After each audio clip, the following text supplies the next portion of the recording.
There's one in my local town, but I'd never seen a Wilkinson's until I moved to Stafford in '96. Yeah. I'd never seen one, never even heard of it. I was just like, These Southerners are missing out then. Yeah, they probably just haven't covered up with the cap so that people so you don't feel poor. I mean, that was the furthest north I've ever lived. I mean, I travelled further north, but it always kind of came back down again. So it was like I just assumed everywhere had a Wilkinson's. No. Yeah. Well, I mean, I think they expanded. Now this is going back a long time ago. Yeah. Yeah. This is going back when they were Wilkinson's, not Wilco's. And yeah, it's a long time. Well, yeah, there was that. Yeah, it took me ages to realise they'd even changed the name. It gets really weird. There's a car parts store called Wilco's around here. Yeah. There is one down the road from me. Yeah, so it just gets even more confusing when someone says, "Oh, you go and grab one of those from Wilco's." Yeah. Which one? It's vaguely, car or cleaning or something, so it'll be in either. Yeah, as long as it's got tyres or something like that. We'll get some cross for this. Walking to the supermarket one, yeah. You got any radios? Asking for some, yeah. Walking to the car one asking for like toothpaste or something. You have a cushion. Yeah. We were out looking for them as being, particularly upmarket, but I think they kind of jumped up a little bit when they rebranded and dropped all the end letters off, didn't they? For this sort of edgier crowd. That's probably when they moved south.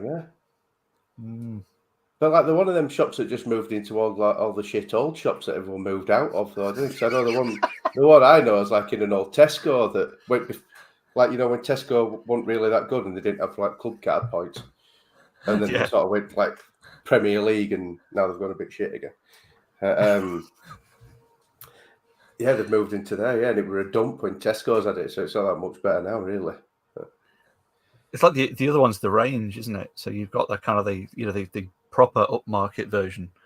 So you've got that kind of question, like when a big shop kind of disappears and it's sat idle for a bit, and then you suddenly see, a load of building crews move in, they're about to do a load of shop fitting. You think, oh, is it going to be a shit Wilco's, or is it going to be a really good range? Ranging bad though. They do quite a lot of crafty stuff, don't they? John Lewis closed down. Which no, we don't have them up here. Shocking down in south. Yeah, John Lewis closed down. I mean, anything worse would be if if Waitrose started closing down stores. But the local John Lewis closed down. It stayed empty for a little while. It's now the Range. And I like the Range. But it's a lot more useful. I like Wilco's. They I mean, some of their stuff is cheap, but actually some of their stuff's all right as well. Like tools. I've bought. They're not high range tools, but they're cheap enough and they're usable. Yeah, as long as you don't run up to last. If you buy one on a Friday and it's still got it on Monday, you're all right, really, aren't you? Yeah, falling apart or something. I bought a stack of Wilco's tools for my youngest for her 8th birthday because I wanted her to have some proper tools in a toolbox, not these kind of crappy toy tools. Yeah, and they sell smaller tools. So she's got a set of pliers, cutters, and a couple of little hammer and stuff, which are smaller, perfect for kind of a smaller hand, but actually are good enough that the sort of thing having a little toolbox under the kitchen cabinet or tucked away under the stairs or something. Yeah, you want to stick a picture up, fine. You want to fix something. Yeah, not fixing like a car, but just fixing something. Oh, it needs a bit of metal bent or something. Perfect. And to be honest, the number of times I've grabbed a toolbox because it's kept in the house rather than going out to the Tinkerage to get tools to fix something.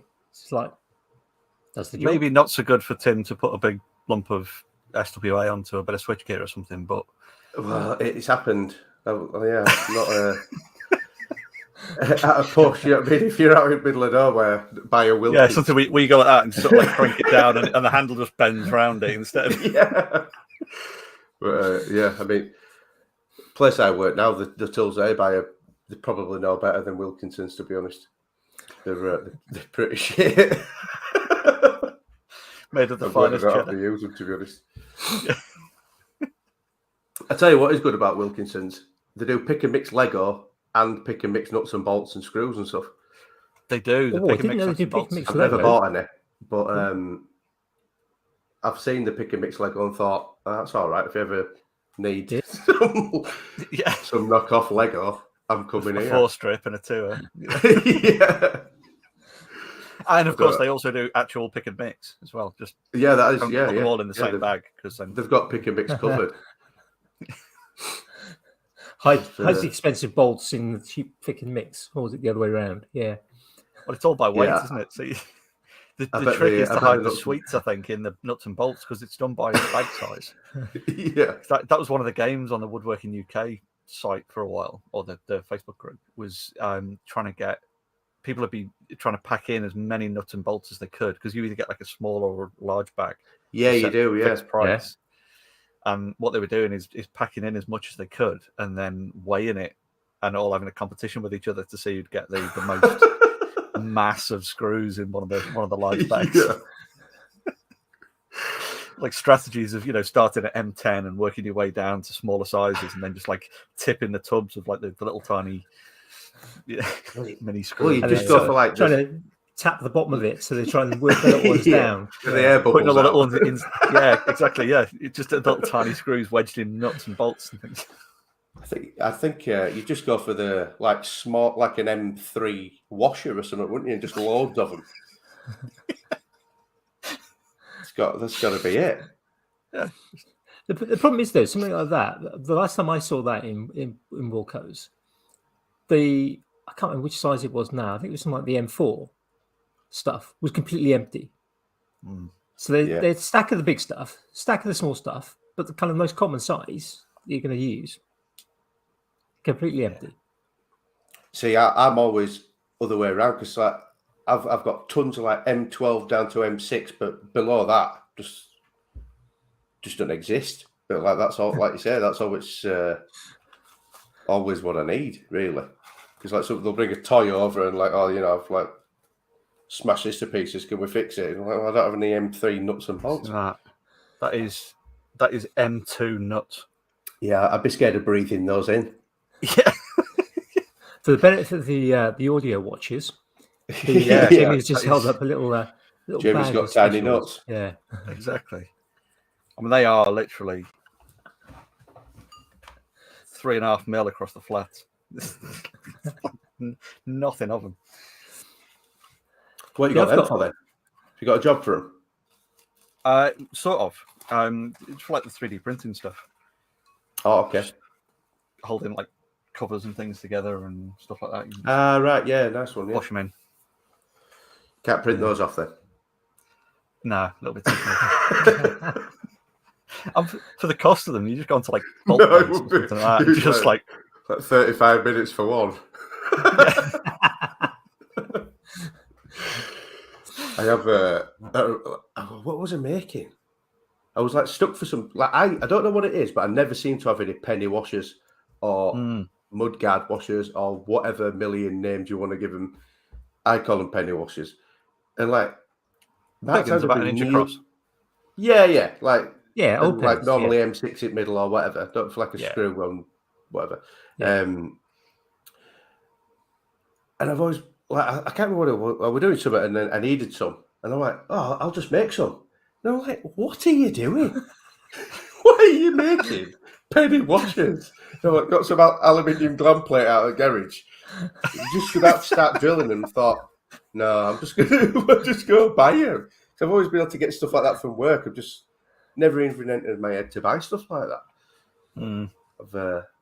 And now I buy them all the time, so I've got millions of them, but never use them. So I've got penny washers coming out of my ears. I always do like because you end up, you buy something like that, because it's I need 3, so it's cheaper to buy 100 of them than it is to buy 10. Yeah. So you buy the bag of 100, you use the 3, and then you think, I'll put those over there, and then you come back a week later and they've disappeared, and then you need to use another 2, so you buy another 100 because you can't find the first 97 that you've got left in a bag. And then you go to put the 98 away, and they're in the same place where the 97 is. Yeah. I do that a lot. Though. If I lose something, I'll just like buy another one, and then I know full well I'm going to find the other one. Yeah.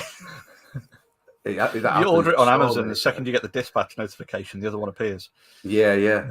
It's I don't know how they've managed to train the tools to do stuff like that. It's like your car breaking down just out of warranty. So I'm going to make these snips, and they're just going to vanish in 6 months, and then as soon as you order them, they'll reappear. Yeah, some sort of like cloaking device. One of my problems is I've got stacks of every size, including imperial sizes, and they're all mixed up. Particularly when it comes to like nuts and bolts and washers. And I literally have a sorting case that's kind of 14 inches wide, 10 inches deep, 1.5 inches high, with probably 1,000 washers in it of every single size. Yeah. And type. And no labels. Oh no, because they're all mixed up. They're just like, they're just things I've accumulated over the last. They've all got those little dividers in, but you just take them all out and just like let them all mash into the middle. Well, I did spend ages sorting them when I put them into these sorting boxes. And I picked those up cheap from Tesco's, actually. Some really good sorting boxes from Tesco's. They're like £3 each or £4 each. Absolute bargain. And I spent ages sorting out. So I'll put the circlip ones into there, and I'll put the spring washers into those ones, and I'll put the penny washers and the big washers into that one, the smaller stuff into another one. They're all sorted, but they're all different sizes. Every possible size. And there's about 3 packets where times I've bought specific washers. There's about 3 of them. They're still in packets. Yeah, there's some extra large penny washers, and then some M4, I think, and possibly some M6. And that's it. Everything else is just mixed. That's perfect for most maker situations anyway, because inevitably what you're trying to do is put a screw into something that shouldn't have a screw in it. So you just need a stack of 3 washers that kind of encapsulate 3 different sizes. Yeah, because invariably you're going to be sticking a packet up so it doesn't go through. Yeah, exactly. Yeah, you're trying to stick a countersink screw into something that's not countersunk and M10, and you're trying to make it not lose the head or something. So 3 or 4 washers stacked up to kind of. It's worth keeping some screw cups as well. Then for that, if you're using the countersink ones, so a screw cup on top of a washer. I've done the old a nut with a washer on just to save on washers. I just screw it down through the washer, and the nut's just a packer. Anything like that works a treat, doesn't it? Yeah, proper budge.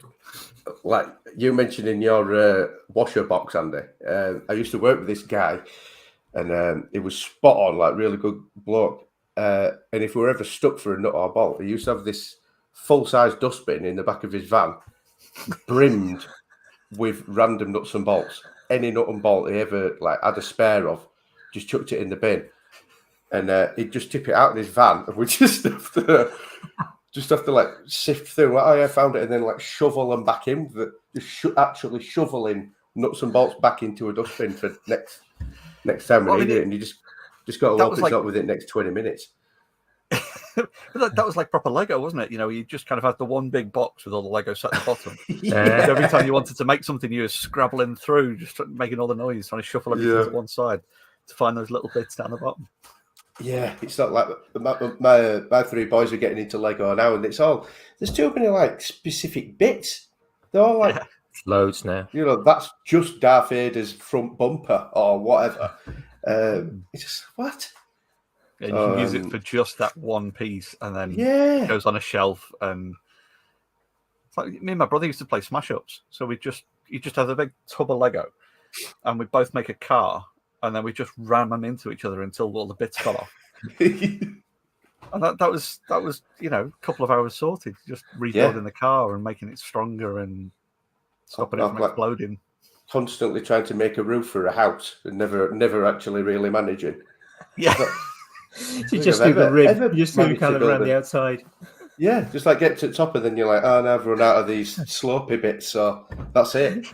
Just gonna have Just going to have like a You put massive a flat sheet on as well instead. Yeah. Big old roof light.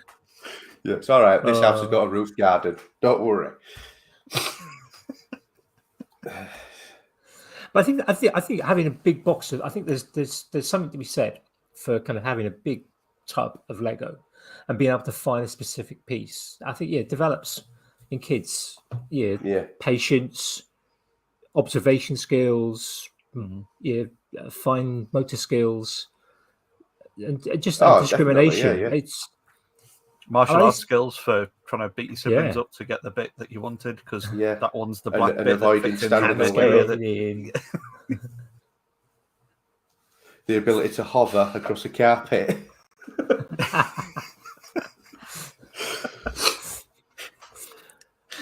I used to run a Lego club. The schools I was at, and or the last school I was at, last but one school actually. And it's just like the kids go, "Oh, we're missing this bit for such and such." And you kind of walk up and go, "Right, what are you missing? Right, show me what you need." Okay, right. And it's like 30 seconds later, "Do you want one of these? Is it?" Like, did you actually look? Did you actually look for it? Here it is. It's not even. It's a big piece. How did you miss that? Did you look for that bit in a big box full of bits? Yeah. I assume we're just there must just be like breeding kids now that are never going to be able to find a random nut or bolt in a dustbin full of nuts and bolts, aren't we? We don't need to, because we're just super gluing everything in place, aren't we? So that you can get it replaced anyway.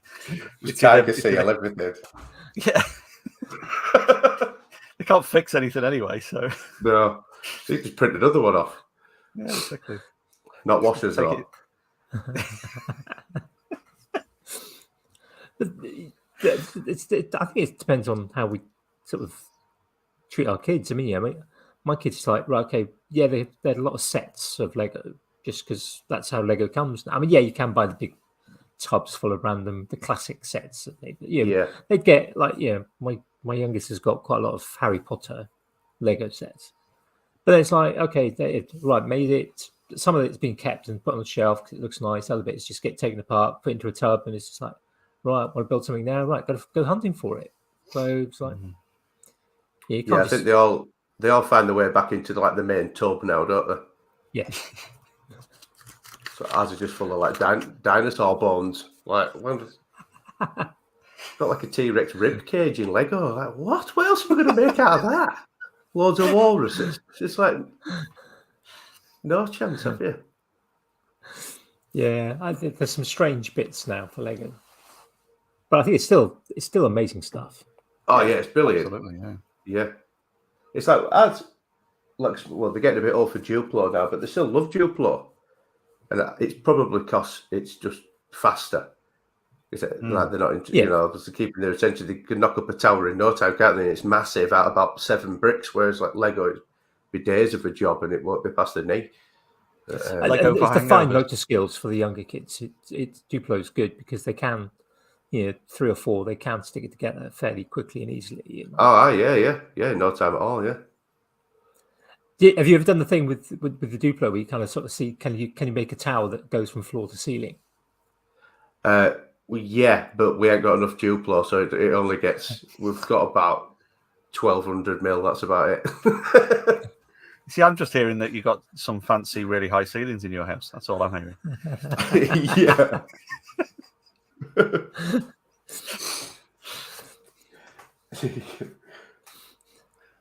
Yeah, we did the first time we ever did that. It was just like my kids. It was in our last house, and the kids were like, "Oh wow, yeah!" It's like got floor to ceiling, and then sort of one of them just decides just to run into it, just to kind of split it. Oh yeah, you've got to send it flying.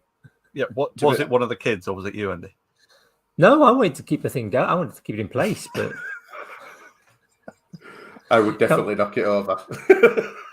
I've watched far too much Fred Dibner to leave stuff like that stood up.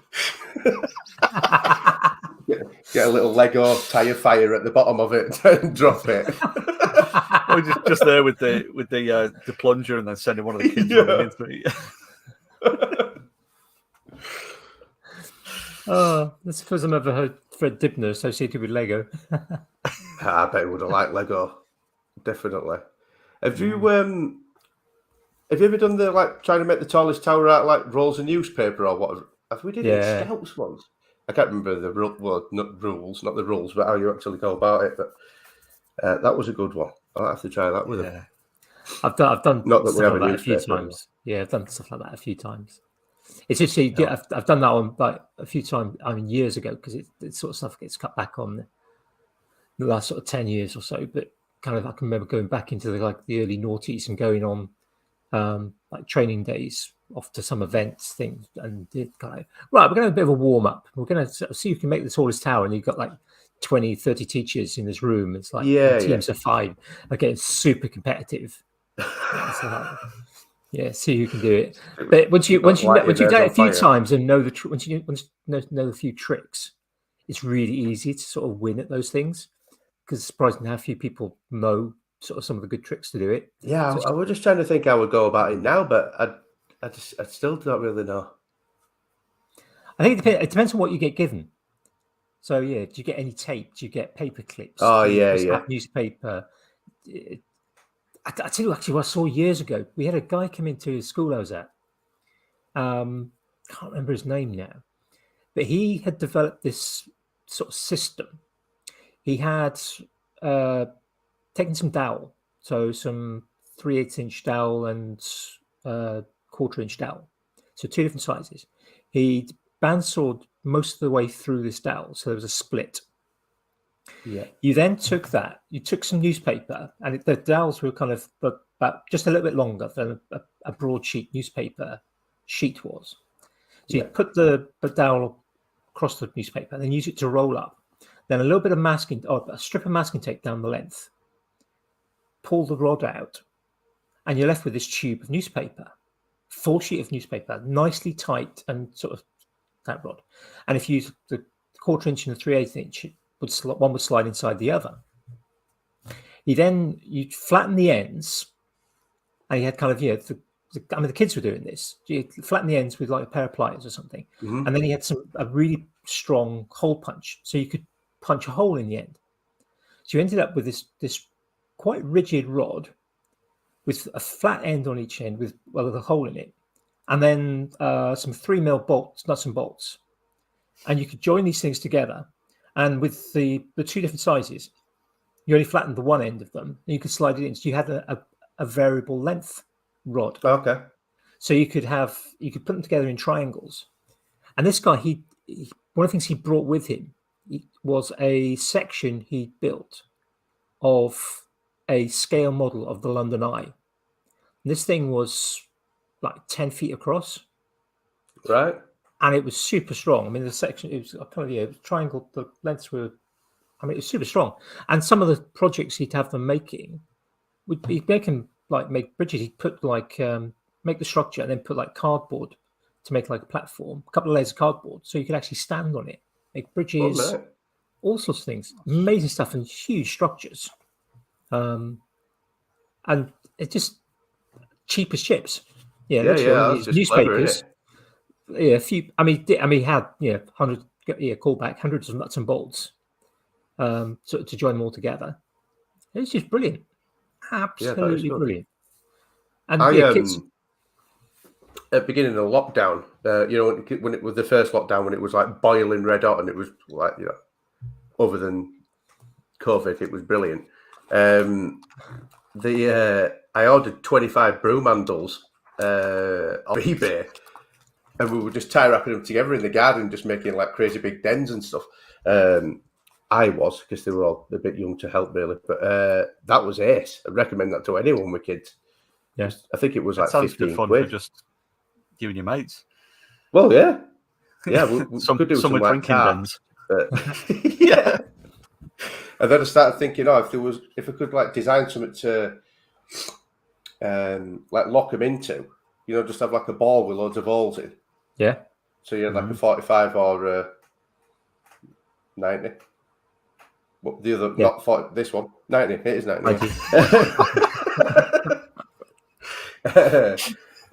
Obviously, I never got any part. If I had a 3D printer, that'd be a great job for that. Well, I was going to say that'd be a cracking. In fact, I think I've already seen a few things like that kind of idea for structures and stuff. Yeah, because then you you could get away with having like half as many broomsticks, just like in length, because like they're too long, really. Because Yeah. you need like triangulation in smaller sizes, if that makes sense. Yeah. So for like 15 quid, you could have 50 bits, and then 7 or 8 months of printing off the joining pieces, and you'd be laughing. Well, that's why you need a room like this with like 4 3D printers in it. Have you got 4? Yeah, that's because I'm getting rid of one of them. Oh, right. Okay. I did have 5. I got like that with bandsaws at one point. I think I ended up with 3. I was like, I don't need 3. Well, I would like 3 bandsaws, but they weren't the bandsaws I wanted. But it's easy one with a fine blade, one with a ripping blade, and that's the dream. Yeah. I just do everything with like was it 5/8? It's this like this. I just try to do everything with that now. Yeah, nothing small and tight curves, I'm guessing. Yeah, they are difficult. It's just a lot of inwards cuts and then very careful round cuts. Slicing it up like a heart. That's a much better way of saying it. Yeah. Just go back to like James Perrin in the chat has just mentioned that you can get a board with lots of holes for garden canes. That'd be all right. That's a cracking idea. Yeah, it is. Yeah. Is that like a well, obviously the garden cane's a gardening thing, but like, what do they use them for? I don't know. Maybe make it like really intricate pea growing. I guess so. Yeah, make your own greenhouse. The pea hedge. I think that's going to be a tagline. If you're putting a tagline on this episode, I think just that is just really intricate pea growing. I think. Spell pea right though. I'm writing it down right now. How are they doing this? Going to get really dehydrated and then try it. It'd be like 3D printing, isn't it? Soft fruit enclosures, apparently. For what, sorry? Soft fruit enclosures. Yeah. A soft fruit quite aggressive?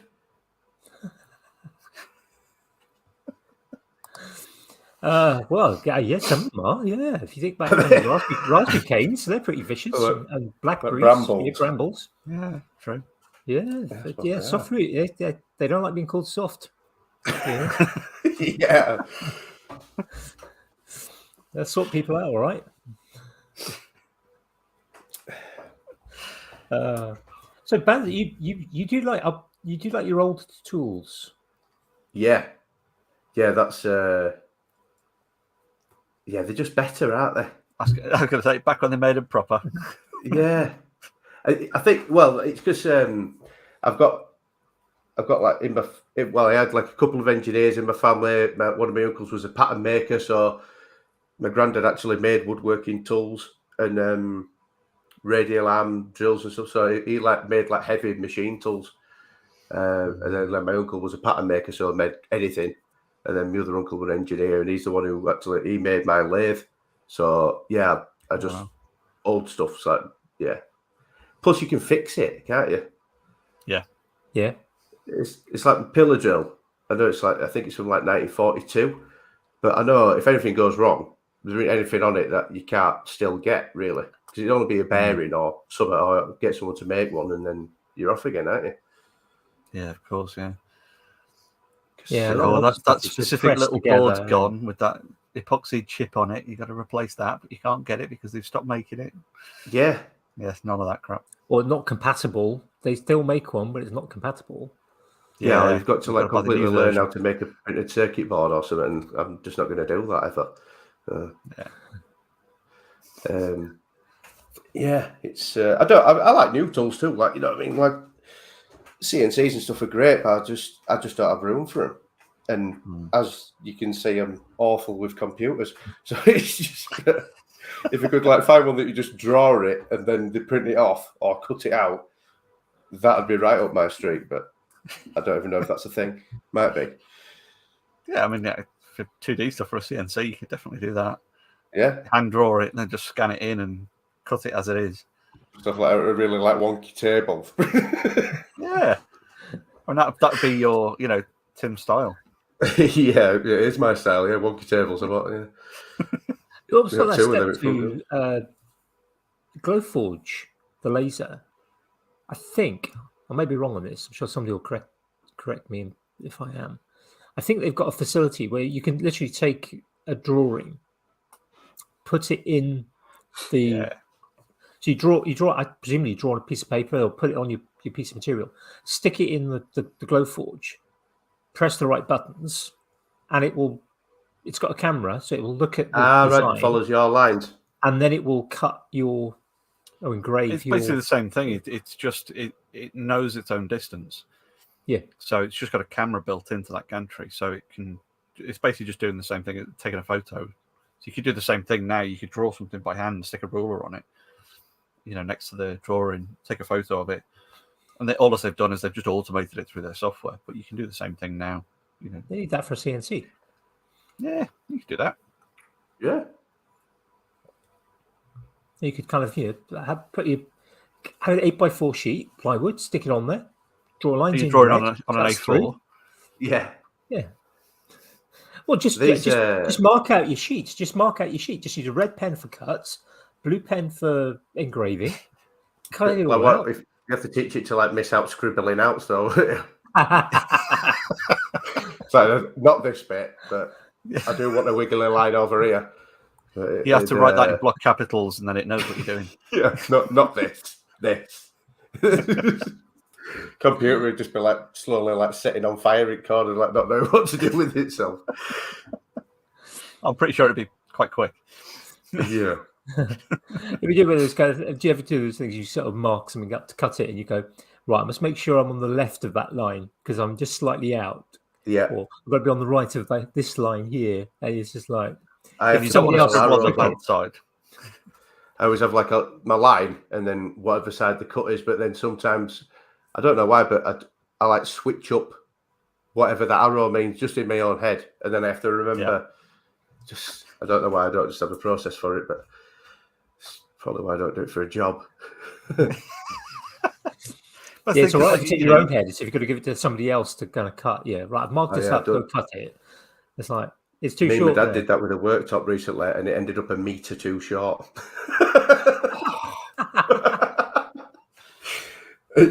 What was it now? That was a pick line.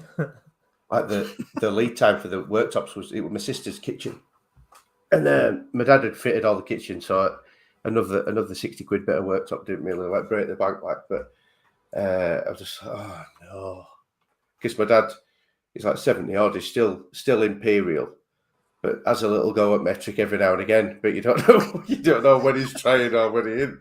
So I was just like, right, 100, yeah, all right, sound. And, it backfired. That I should have just measured it myself, but 3 foot, 12 centimeters, and 4 millimeters. Yeah, it's just. And they'll just go like, it's 30. 30 what? 30. Like, no, I don't know. Which 30? Is it mil, centimeters, inches or feet? Yeah. But yeah, I just measure it myself. It's all right. But Jebby, you laugh about that. You say about 1 foot, 3 centimeters, 5 mil. I've done that. Yeah, sometimes it just works. Yeah, I am, but I know what I'm on about. You know what I mean? I don't have to ask anyone else. I've done that with like work surveys and stuff, doing like a site survey of like a car park or something, and taking one of my guys with me to do the measurements and stuff. And if you're using the trundle wheel for like a long measurement, that'll always be in meters. And then you might do, grab the tape measure, and it'll then give me that in centimeters or feet, depending on how far his arms apart. Yeah. And then if we're using the laser tape, then it'll be in millimeters because that's what it reads out. Yeah. So then you end up writing down like umpteen different things, and he just shouts the numbers at you. So you've got to try and figure it out and guess it in your head. It's amazing how you can translate stuff like that, though, isn't it? Yeah. Yeah. I obviously can't, otherwise my dad's story would have been pointless. But yeah, it's. I think it's useful to have those again, it's like the sorting skills with Lego. I think it's useful to have those ability to use different units. Yeah, definitely. Yeah. Yeah, I use whatever's. If I'm holding the tape out, I'll just put it to whatever's the nearest actual measure. Like the round So you number or actually have a whatever full you call value. it. Yeah. But then again, I've got to remember which one I'm using for that split second. It's yeah, or you do the thing where you run down with your, you haven't bothered actually reading the numbers, so you just kind of held your thumb there, and then just run all the way back to the material and mark with or just with a pencil, just like block it off. That's that long. I was fitting out a substation in Selby, alcohol like from grain place, refinery sort of thing. And I asked this lad how long a piece of unistrut we needed, and he came back and he got a broom off this Italian bloke on site, and he said, "It's this broom and this shoe together. That's how long we need." Just like, you're serious? But they were right. But you can't. That's probably how it was like before we had like measures, though, wasn't it? Before. Yeah, I mean, it's a new take on the story stick. Yeah. I mean, story sticks are great. I love story sticks. I think they're a fantastic way of actually sort of measuring something for a job. Yeah. If you like trying to fit something in your house or something like that, literally being able to take a piece, and particularly if you want to do repeated cuts or measurements of the same thing, mark it once against the thing it's got to fit into, then mark it off on the. I don't use story. Well, it is still, I suppose it is a story stick, but like length of rope. Like if you're bringing like a cable in, because the cable's so heavy, if you put the rope in first and be like, right, it's that long, tape it off to your cable, so it's on a fixed point, and then you know how long it is, and then you're not pulling in more cable than you need to, or wasting cable or whatever. It works with all sorts of stuff. That's a good shout. It works a treat. I don't know if it's still called a story stick if it's a rope, but story rope, story string. No. Any of them. And tie wraps work really well like that too. It's adaptability. It's kind of not being rigid in any one particular thing. I think it's a good trait for anyone to have. If you work definitely. It's great if you're working on your own, but it's not so good if you're trying to tell a group of lads on the site, though, is it? No, because they might have. That's why that's the only reason we have agreed measurements.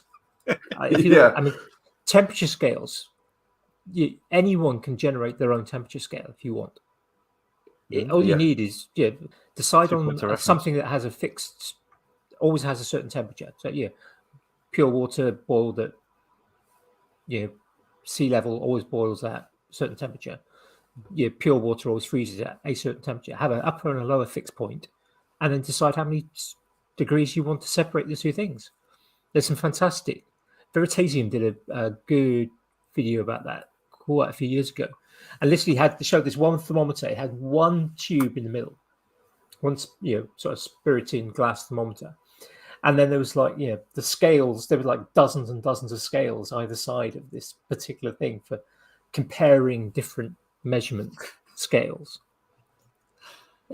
Anyone can choose them. It's the same for length or anything. You choose your own arbitrary lengths, but it's when you want to communicate that to somebody else. That's when it becomes difficult. Yeah, because like in the unit for like the actual measured meter, it's in France somewhere, isn't it? Is it like made out of gold or brass or something, kept at so many degrees somewhere? A platinum iridium alloy, if I remember correctly. Yeah, the standard meter. Yeah. But that's been. It's now defunct. Yeah, it's going to say it's defunct. It's by Planck's constant, I think. Speed of light and something else. So it's that's not a meter anymore, or they've got another meter. Yeah, no. What they did is just to find a different way. Yeah, they just found a way to mathematically define it with things that don't change. Right, okay. Because obviously material changes. Yeah, because the standard meters have to be kept at very standard conditions. So they have things like certain temperature.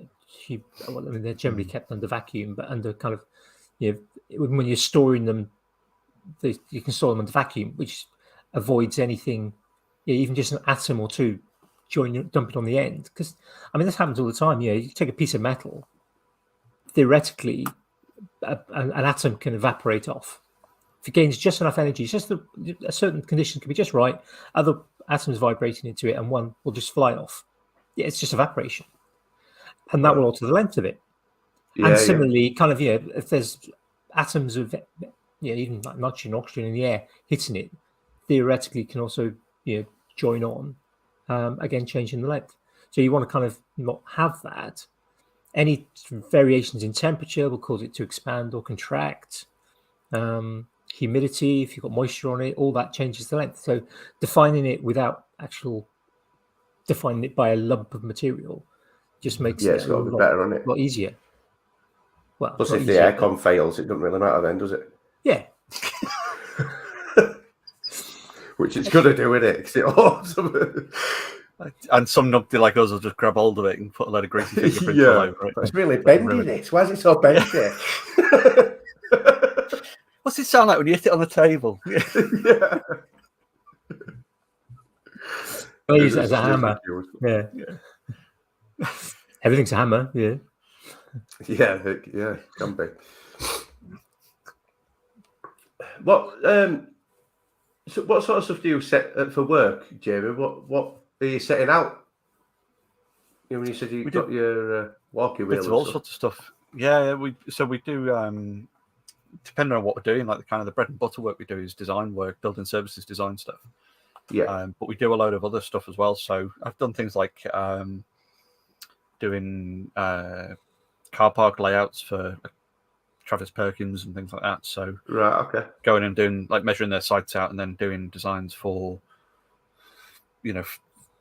all the one-way systems for parking and all that kind of nonsense as well. Yeah. But all sorts of stuff like that. You do that when you've got a find a level cross site with is it a theodolite they use for? Theodolites, yeah. Yeah. Now, fortunately, I haven't needed to do any of that stuff for a long time. It tends to just be kind of, if it goes up a bit, it goes up a bit, goes down a bit, goes down a bit. Yeah. I've used them on odd occasion. It's not something you've got to use them a lot. And you have to keep. I don't think I could pick one up now, but I did get my head around it for one afternoon in Manchester. Just enough to scrape by. As long as you've got someone who knows what they're doing, it's all right. Because you just go and hold the plate at the other end, don't you? Yeah, that's what I was doing. Yeah, don't touch that thing and just move this up and down. High vis and a circle on a stick. That'll do you. Yeah. Wait for tea break. Anyway. Have you seen those guys? I don't know if they're on. They might just be on TikTok or something, but they're just trying to get in places wearing a high vis with a set of ladders on the shoulders. Two of them carry ladders into film premieres and stuff. It's brilliant. Genius. True too. Yeah, absolutely. High vis, clipboard, get you in most places. Yeah. When we're doing those kind of surveys and stuff, just it is literally just that. Just sometimes the site manager will know and will let the staff know. But other times you're just kind of there and you'll get someone just sort of walking up going, what are you doing? Yeah. Survey? Study with tapes and things on very clearly measuring stuff. Oh, are we moving sites or something? No, just new floor paint. Oh, okay, yeah. Just going to build a canal straight through this car park. It'll be done tomorrow. Yeah, we're going to clear this big area out and put a helipad in. Is that all right? Yeah. Yeah, it's amazing stupid questions people ask. Yeah. And certainly, I mean, the Jamie and I both like to listen to a podcast called Darknet Diaries, which talks about kind of cyber security type things. Okay. A few tales on there about people who kind of either penetration testers, physical penetration tests and stuff. Got to get into how secure is this bank or this business? Mm-hmm. Yeah, and then literally somebody will go, right, they'll drive past and kind of try and work out what the best way to get in. They might try and scope out ID badges and whatever. But sometimes they'll just literally pick up a toolbox, stick on a high-vis jacket, stick on a helmet, safety helmet. So you're really quite obvious, and then just kind of walk up and go, been called to check out some electrics or plumbing or take some measurements, and somebody will go. One of them was a cracker. They put a cast on their wrist. and then just had like a handful of files, and basically just got to a door around the same sort of time that someone else was, and dropped the files. And they were just like, "Oh, sorry, can you just give us a hand?" And I'll be badges somewhere, and they're just like letting them in. No idea who the hell they were, but I have stuff like social engineering. Yeah, well, it is. Yeah, we did one in the centre of Sheffield recently. It was like a shutdown on a Friday evening. We just turned up and we're like, we just need to go in the substation, and all they were bothered about was us not turning the power off, which we weren't doing anyway. But as long as you not turn the power off, they'll let you in anyway. And this was like right inside the building. We had to go down like 2 floors, through loads of security doors into their basement. We could have been anybody, apart from we had the key for the substation. But it's unbelievable. Well, we had one of the surveys we did years ago. It was up northeast somewhere, not quite Newcastle, but that kind of neck of the woods. Yeah. And it was around the time that they changed all the licensing laws, so mid 2000s ish, and it required everywhere that served food had to have a fire escape plan. So all these buildings then had to have these surveys done, and we were basically told what the place was. It was like a basement bar, and basically told to bring a selection of tools with us because they didn't have the keys. Right. So it was straight to Wilkinson's. Pretty much callback. Yeah, it was a town centre thing, and we got there, like sort of 8:30 in the morning, and it was all hoarding, all OSB, blue spray OSB outside the building, outside this thing, but it was just right on the high street. So it was all padlocked up. So we had to smash the padlocks off to get into the hoarding, and then we had the key for the front door, and that was all we had.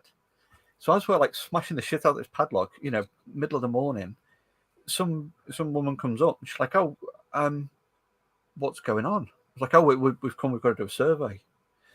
It's all right. Okay, I used to be the manager for this place, and they basically we closed up shop on the Friday night, and then when I came to open the place up on the Saturday morning, it would look like this.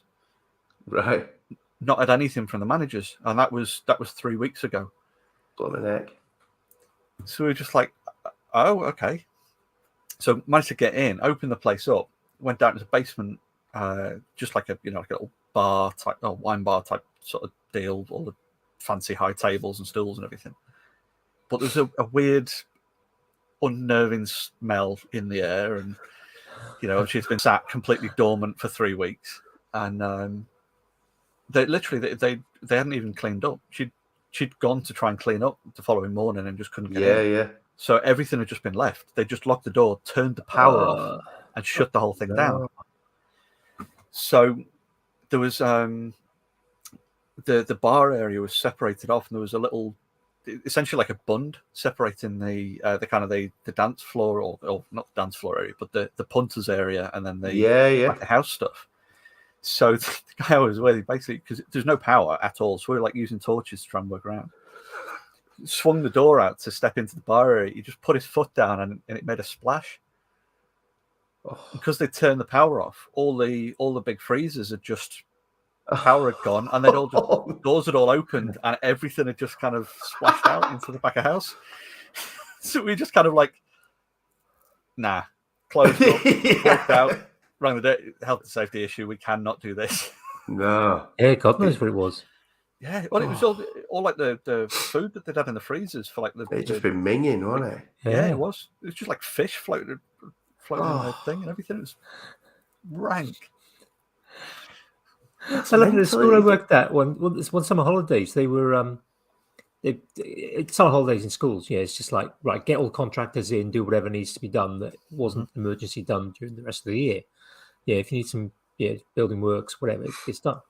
And they come in to the science department, and for whatever reason, they'd unplugged the freezer in the biology prep room, which was full of things like hearts for dissection and other stuff like that. And there was obviously it defrosted. So this was done at the start of the holiday. So it's like 4 weeks this thing had defrosted. Summer, of course. Yeah, I mean, it would take some time to warm up, but yeah, give it a week. So it's going to be room temperature, and then it kind of came in, opened it up, and it took about a week or so for the smell to disappear. Just kind of opened it up that once. So the technician opened it up and went, "Oh, well, like heart soup." yeah." Sounds like the beginning of a zombie film, doesn't it?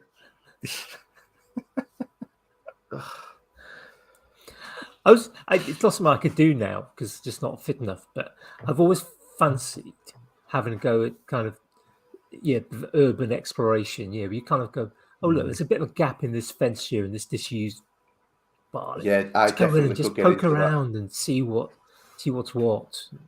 Yeah, if I had the bottle, I'd definitely get into that. But too much of a coward. There is that sort of danger of getting arrested, particularly if you kind of. I used to watch a few YouTube channels that were kind of, oh, let's just go and find this disused RAF base and wander around. And it's like they'd get out and then kind of they're a mile down the road and they'd get stopped by the police and kind of like, where have you been? Or they're on site and they're literally kind of there's a security guard over there. We're just going to be really quiet. Hopefully he won't see us. I follow this guy. I can't remember I don't think I'd be able to find it even I looked, but it's on TikTok. And he went out into the woods, some woods in Scotland, and found a crypt, and went down into the crypt, and all the coffins were open, like the old lead coffins. Oh, they were all broken open, and they still had bones in. Just like how was that just left?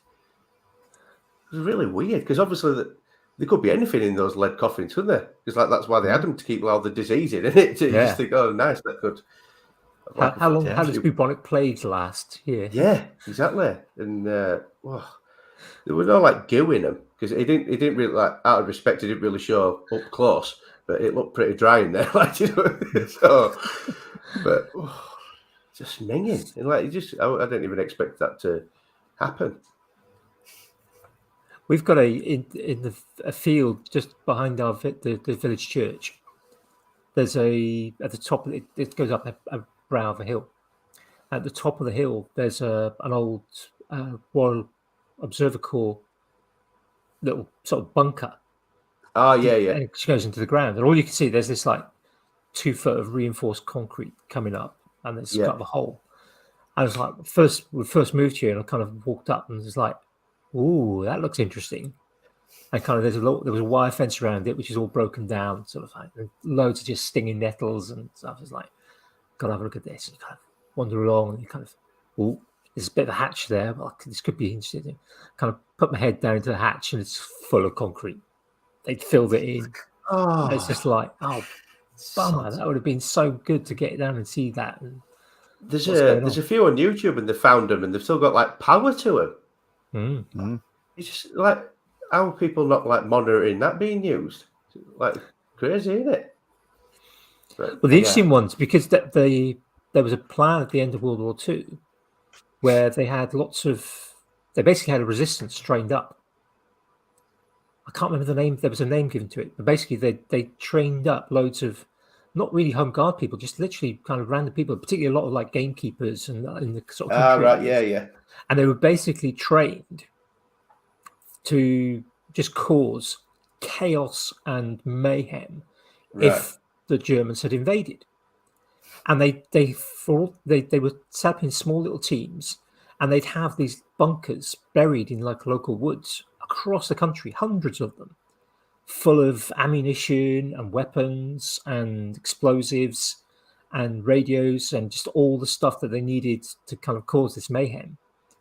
And a lot of them some of them weren't found until 50 years later, because a lot of people who were trained basically took their sort of official secret acts sort of training. You don't tell anyone, you don't tell your wife, you don't tell anyone else about this. They took it so seriously and wouldn't talk about it until kind of in the 80s and 90s. To be fair, if you had that sort of hiding place, you wouldn't tell anyone, would you? You just have like a telly down there. And, yeah, just nipping off to work. I'll be just going. Anytime you're in the doghouse. Be real, wouldn't it? Just gonna go walk the dog. Yeah. Yeah, well, we haven't got a dog. I have. Don't worry.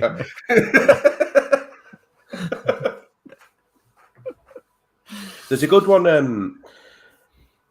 There was I think it was a power station in Manchester, and underneath there, it might be a telephone exchange. I've got a bit of a thing about telephone exchanges and power stations because my dad works for BT, or used to. So, like as a kid, I used to go in like phone exchanges loads. But there's one, I think it was a phone exchange. It's under the ground in Manchester, and that's all exactly as it was in like World War II. It's brilliant. I think Martin Zero did some videos on it, but that's well worth a watch. He got like a guided tour around it. Oh, nice.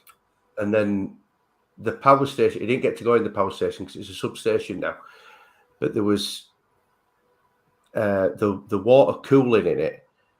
The blokes just kept like carp or trout or something in the tanks, and just like something to do. I can't remember where he said. I think they got moved to like a big park in Manchester. So like the descendants of those trout, carp, whatever, are still in Manchester in like a park. I'm sure it was in the park, but it's a good channel. That I think I mentioned it when we were on Filter Tool podcast, so I just bring it up on podcasts. But it is well worth a watch. Yeah, I think I remember talking about that actually. It's been a while since you're on there. There was some video just come out. I can't remember what it was. It might have been the trapdoor in the canal one, but it's definitely worth a look if you're into that sort of stuff, especially with the industry. He does a lot more industrial type stuff, so I'm more into that than the urbexing. But so a good one. I saw a good one a few weeks ago, which was exploring some of the waterways underneath Sheffield. Yeah, that was quite an that Megatron. Yeah. Some really interesting. An ex-YEB fitter, and he makes a lot of videos about it. I never met him when he was actually still working at our place, but because there's a substation right next to Megatron, and he used to fix a switchgear in there and like wonder about how getting into Megatron, and then when he retired, he did go into Megatron. Nice. They do have a lot of time on their hands to do that. I do like that kind of exploring abandoned places. I did a little when I was much younger, but it is that kind of it's fascinating to see how places degrade and to see those little snapshots of history as well. Yeah, and how they're gone. But some places just get smashed down. I mean, every secondary school that I went to as a student is now gone. Right. My first two employers, the factories that I worked at, now gone. Yeah, I'd love to go back and kind of explore around and sort of see it, but yes, one's a housing estate, the other's just an empty. Well, three of them are just empty spaces. Yeah, there's a Weetabix factory near where I work, and that's been derelict for a couple of years now. And I think I don't know whether they've got plans to actually do anything with it, but it's all just been, kind of fenced off. And then, slowly it's more of the windows have disappeared out of it, and the usual kind of stuff. I think it's getting slowly cleared out. I always think that it'd be really cool to because obviously it's all like mills around here normally derelict. There's not really anything else that's derelict, so much odd little farm here and there, but I just want to go in and all the kit still be in it. Because that'd be like I don't really, although I still would want to go in, but a big empty mill's not really what I want to go look at. I want to see all the kit. Yeah. I worked at it was in Chester somewhere. I can't remember what they made there, but they'd literally just locked up and gone. Like the fridge still had everyone's luncheon and stuff. It was minging like the offices, and people had been in and like stolen all the pipe work and all the copper and stuff out of it. All the kit was still there, like massive grinders and all sorts of stuff. Nice. And like just tons and tons of racking out the warehouses, but it was just nice to see something not completely stripped bare for once. Yeah. The first place I worked, they had a massive kind of loft space, attic, which was used kind of as an archive sort of place. Yeah, sort of. Yeah, if you went up there, I went up a few times, and it'd be like kind of sections with just like those cardboard archive boxes that just take the kind of suspension files. There'd be like stacks of those from the accounts department and whatever, because it was not pre-computers, but yeah, it was a lot of stuff was still done on paper. Yeah, but then if you kind of went past those, because they were near the kind of sort of the entrance way, and it'd be like just old bits of machinery, and we manufactured magnetic media, mostly tape. Oh, okay. And so which you fill up data storage for sort of banks, so single end tape. So it's just I like the VHS tape, which has got two reels. This literally had one, and then the machine would have a reel of its own. Oh, like a reel-to-reel machine. Yeah, but it'd be a cartridge. So a cartridge would go in. Ah, right, okay. And there was a little clip. So the machine would grab that clip and wind it around a reel that it had inside. And then when you finished, it would kind of, the clip would be engaged and you take your single roll away. So very similar to reel-to-reel. But literally sort of it was all inside. But they had things like, they had like old hard drives. And they literally were kind of boxes that were 18 inches by 18 inches by probably 18 inches, 2 foot, with discs, big aluminium discs that were kind of the big glass ones or the aluminium. Yeah, and some of there were glass ones as well. And they'd have they had some of the ones which were on like almost like a cartridge. So you literally had this kind of handle and you could sort of turn it and lift the whole thing off and engage it onto the machine. So take them away. And it was just fascinating to kind of go up there and kind of see this old tech. Like 8-inch floppy disk drives. There were a few of those up there. I didn't even know they made them that big. I didn't at the time. So I go there, it's like, that's a floppy, but it's too big. Yeah, it's like, what's this floppy disk doing? Yeah. And it was just fascinating to see this sort of stuff. Yeah, and even then it was defunct, but it was just now it'd be the sort of thing you'd be in a museum. Yeah, there'd be some people who would absolutely love to have stuff like that, wouldn't they? Yeah, absolutely. Yeah. The bloke I served a lot of my apprenticeship with before he got into high voltage, he I think they were called Fosters, but they made like traction engines in Leeds. And they they thought steam were going to carry on a lot longer than it was. Obviously, it didn't carry on that long, so they didn't really bother getting into diesel. So he actually learned a lot of really old skills. But his first ever job when he was there, they sent him into this tower, and they had big glass slides with a photo of every machine they'd ever made on it, and they just give him a hammer and told him to just smash every one. So just stood up there smashing all these glass. I think, blooming heck, people would go mental if they found those now, wouldn't they? Yeah. Especially the steam boys are crazy about that sort of stuff. But yeah, absolutely, yeah. He said he did smash each and every single one of them.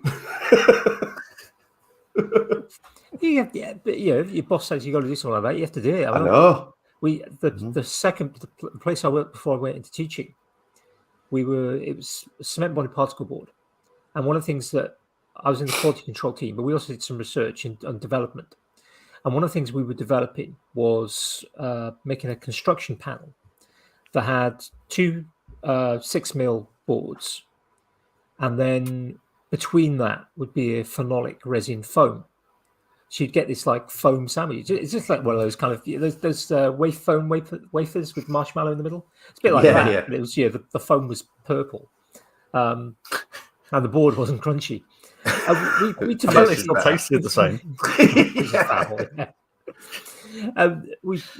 We were making kind of just changing the mixture of the how much resin would it stick, and just developing sort of different combinations of resin and board, and just to sort of see what would be best for the different applications they were looking at. So we'd end up with stacks and stacks of these samples that we'd made. I mean, they were 8x4 sheets. Yeah, they were big pieces. And one day, the managing director, it's a very small place, so he was quite hands-on. Basically said, right, all those samples, they're going to go in the skip. So we dutifully carried all those samples and we dumped them. They had a big 12-yard skip. We dumped them into this 12-yard skip. And we were back, and my supervisor said to the MD, right, they're all in the skip. And he wandered out then a bit later in the day and kind of took one look and then came back and said, yeah, we're not sending out our samples that somebody could steal or use. So you boys need to get in there with sledgehammers and break them up. Yeah. And we spent the next day literally, I mean, we were sweating our arse. It was just like stuck in this skip. And every now and again, the MD would come out and go, no, not big, not too big, smaller. And so basically, we took these 8x4 sheets with these kind of 2-inch thick thing, smashed them up until there was nothing less than 2 inches by 2 inches. And it was just crazy. Yeah, I mean, all we needed to have done really, if you'd have told us, we could just rip the things apart. Run a steel cable from one end to the other, just through the foam, and cut the boards up and throw them in. But he was managing director. He was nuts and evil. He was a nasty guy. Yeah, he was really nasty.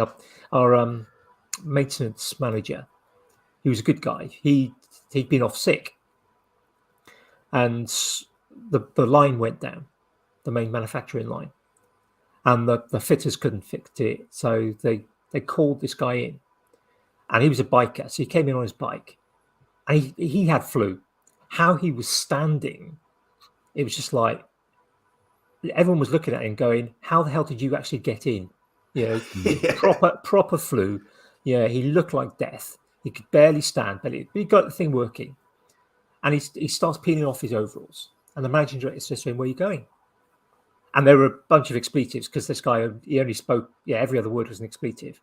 And not used in a kind of just friendly, it was just constantly nasty. You see, where are you going? He said, I'm going back to bed.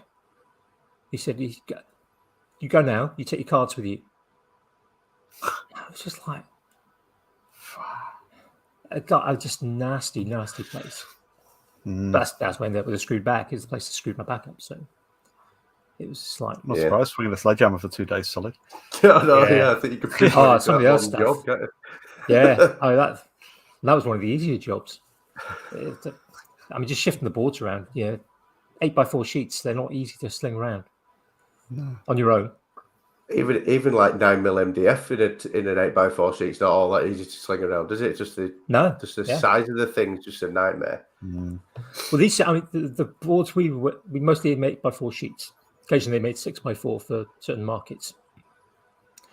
The 18mm thick board, because it was cement bonded particle board, so essentially it's like MDF chipboard cross with cement in as well. The 18mm sheets at 8x4 were 100 kilos a piece. And we were shifting them on the quality control team, because everything else was fully automated. As the quality control team, we were shifting up to and including the 18mm sheets on our own. So we'd be pulling them off pallets to go and take them to the saw, pulling them up onto the saw, cutting them, and literally carrying them around. It was nuts. And they made up to 40mm thick. The 40mm thick generally was only made in 6x4. That was 400 kilos. Oh my neck! Yeah, solid, heavy stuff, and it's just absolutely nuts. You'd need a Steve to help you move that. It was. I was stronger then than I am now. I was younger as well, but I'm probably about a foot taller, I'd guess. 2 inches. Yeah, there you go. I was 2 inches taller then. Yeah, I've lost 2 inches since then.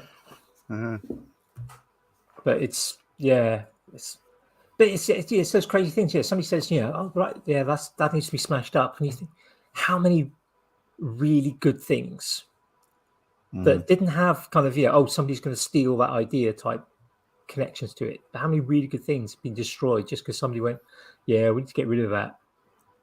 Yeah, Yeah, or definitely. that's going to cost us too much to make, so we won't do it. We'll just bin the idea. I know a bloke I used to work with, his dad. What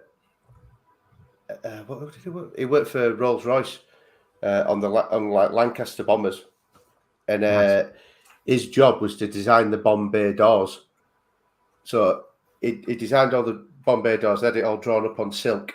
So he took the drawings home after when they didn't need them anymore, and his wife cut them up and made them into handkerchiefs. It'd be worth a fortune, there. I know. Can you imagine how much they'd be worth? He was like, "Yeah, I had a handkerchief with the drawings on. Yeah, it was like it was silk, so we made handkerchiefs out of them." Yeah. That is mental. Silk is valuable. I mean, the stories of kind of pilots coming down and the parachutes getting stolen because all the local women would take them off so they could make some sort of silk underwear. Yeah. Or wedding gowns. Because they're normally white. It's probably every drawing that were ever done on silk's probably been turned into something. Yeah, more than likely, yeah.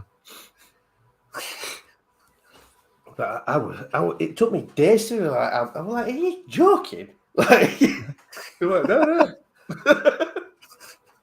But isn't it one of those things though? It's like the first comic.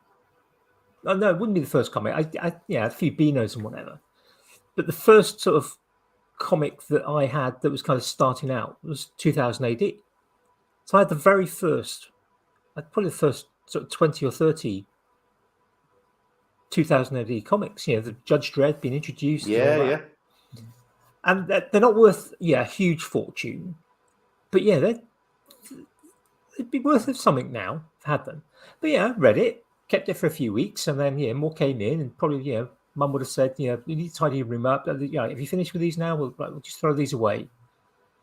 And, but you've read them. They wouldn't be worth much. You're never going to want them again. It's like there is that, like, in there. I'd love to have the set. I'd love to have a set of those now.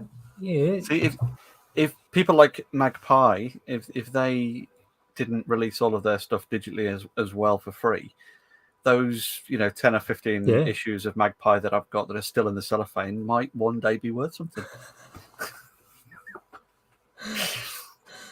Yeah, probably. But not. no, everyone's anyone that's kind of gone in Magpie and Hackspace magazine and what's the other one? Wireframe.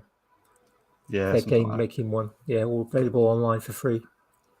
But let's be good. But how many things have we thrown? I mean, how many things? I mean, I'm significantly older than both of you two. But how many things have you thrown away in kind of the long distant past that now, it'd be like, oh yeah, the Action Man, that'd be a classic now. It'd be worth something. Yeah, definitely. When I was a kid, I was terrified of anything of mine being worth loads when I was older, so I never threw anything away. Like, I kept every Beano.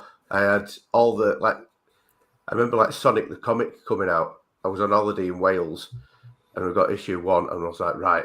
I didn't know about not reading stuff, so I did read it and all that lot. But I kept I think I had hundreds of them. I don't know where they are. My mum's probably kept. She's as bad as I am. But I didn't dare throw anything away. It'd be nice if they were.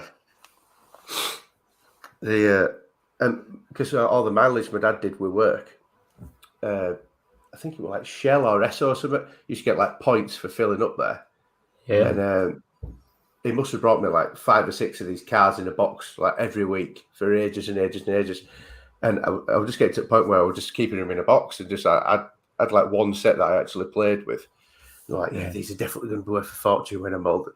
Because I had all my dad's cars and they were oh, this would be worth blah, blah, blah, blah, blah. But they're not. Because they're not in a box. That I was just terrified that they were going to be worth a bomb. And now my boys have found them and they've played with them anyway, so it was a complete waste of time.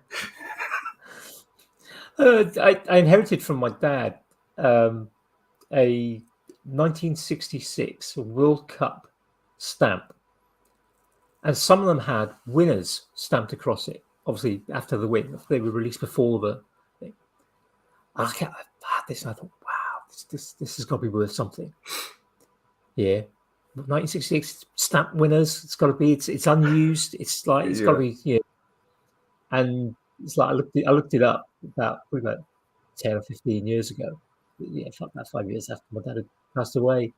And it's like, yeah, it's like £1.75. Yeah, that just reminded me. I've got all the Euro '96 player coins as well in like a presentation box somewhere. Can't throw those away. Like everyone at school had it as well. Really, I think we got them out of like cereal or something. I can't remember where I got them. But yeah, I have to really try and not keep stuff bad. It's not worth anything. That's the problem, isn't it? Yeah.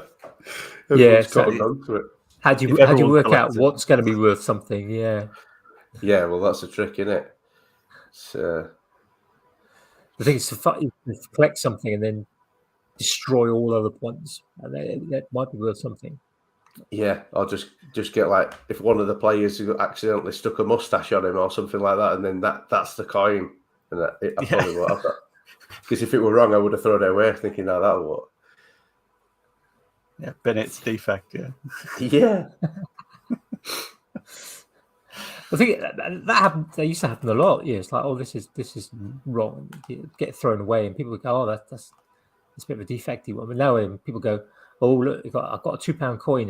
It's got a dot in the wrong place, or the queen's looking the wrong way, or whatever. It's just like suddenly, that's worth like 500 quid. 10 degrees off axis on the £2 coin. Yeah. There were I think there was something like with one of the Oasis albums, like the back was like printed in reverse or not printed upside down, because that wouldn't be a thing, would it? But there was something, and that CD or vinyl or whatever is worth an absolute fortune.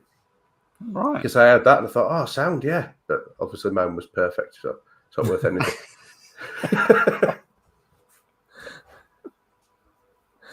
It's like with tools, isn't it? It's like, it's like you kind of hear about people who've kind of got a hand plane that was like, standing number 4 hand planes.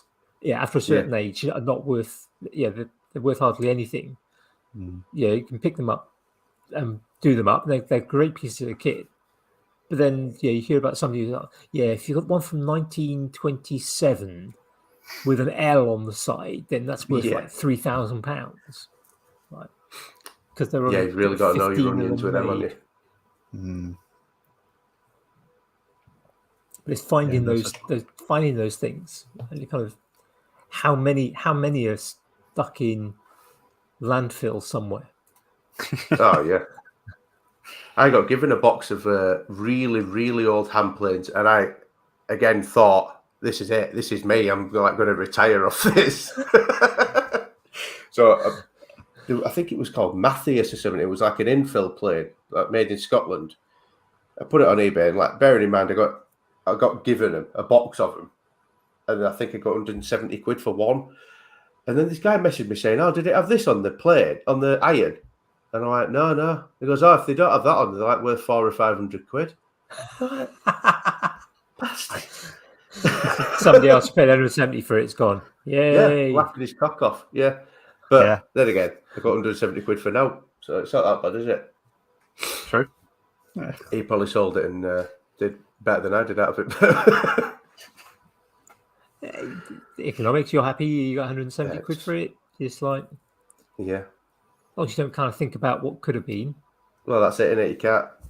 Otherwise, you'll just be miserable all the time. Every time you go to pay a bill, no, I would have got that. I'd have had that cash there. Yeah. I did that with I got the car that my wife drives. When we got it, the head unit was it's one of those ones that it was. You had to put a DVD in for the sat nav, so it had 2 optical drives. As you like flip the front down, you could put an actual CD in to play music. Oh, right, okay, yeah. Above it, you'd put the DVD in to do the sat nav, and it's just common fault with them where they'd go, and it was a big double DIN thing. So I was sort of mooching around on eBay, and there's a service where you can send it away, and the guy will repair it and then send it back. Yeah. I was like, oh, that's not bad. It's like 140 quid to repair it. I thought it's like, I could get like a doubled-in Android touchscreen, does everything, off Amazon for like 80 quid. So I thought, well, yeah, bollocks that. I'm not going to repair something from 2006 that's going to break again in 2 years' time, and I won't be able to get an updated disc for it anyway. And I've said that. So I shot the guy a message, and I was just like, right, I'm replacing this thing. I've got this old one that needs repairing. Do you want it? Give me 50 quid for it or something. And I'll just send it you. Because they go, fully reconditioned ones are going for 300 or 400 quid. Yeah.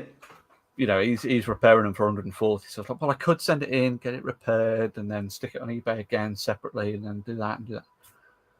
Sorry, I'll just gaffer tape the whole thing up with a bit of polystyrene around it, send it to him, and 50 quid appears in PayPal. That'll do. He was well happy because he's made a few hundred quid out of it. It's cost him, a couple of hours of his time to fix it. Yeah. But yeah. Then you get an end unit for 30 quid. It's all right. Yeah, exactly. Yeah. That was exactly what I did. Yeah. Need more of that. I mean, that I think for me, that's kind of healthy capitalism. Yeah. Yeah, everyone's happy. You scratch my back, I'll send you everyone's made a bit of money. And yeah. Like I watched that, that salvage hunter, that Drew Pritchard. Yeah. What I've started watching him again because I did go through a patch of watching it, then I got annoyed that he had like a shit hot job and it was pissing me off. So I stopped watching it, just ignored it, and then all of a sudden it's like 16 series later. I started watching it again, and he does that. He'll buy like stuff for. He'll go to a dealer, let them make like 40 quid on it, and then he'll sell it on, and whoever buys it off them, they make more of it, or he'll make like $4,000 off it and rip the other guy off. But it swings and roundabouts, isn't it? It's funny those bargains. We until recently, about a mile down the road. But it's not even a mile. Yeah, it's probably about a mile down the road, just outside of the village. There's a garden centre, and behind the garden centre, there was this kind of warehouse, which was called the Antiques Barn. And it was jam packed with all sorts of stuff. I mean, the pathways to go through were like less than 18 inches in places. You'd have to go through sideways to get through stuff. It could be piled up. I mean, it was sometimes it was blooming dangerous. I mean, but we used to go there every now and again. It's closed down, and we only found out first weekend of the Easter holidays. We were like, because we used to make it a bit of a kind of a holiday, not a treat as such. We were going to the garden centre. We needed some bits, and we were like, we'll go to the Antiques Barn as well, because we'd always do the two. If you go to the garden centre, you're going to go to the Antiques Barn, and if you go to the Antiques Barn looking for something, you go to the garden centre as well. But it's closed. Gates closed.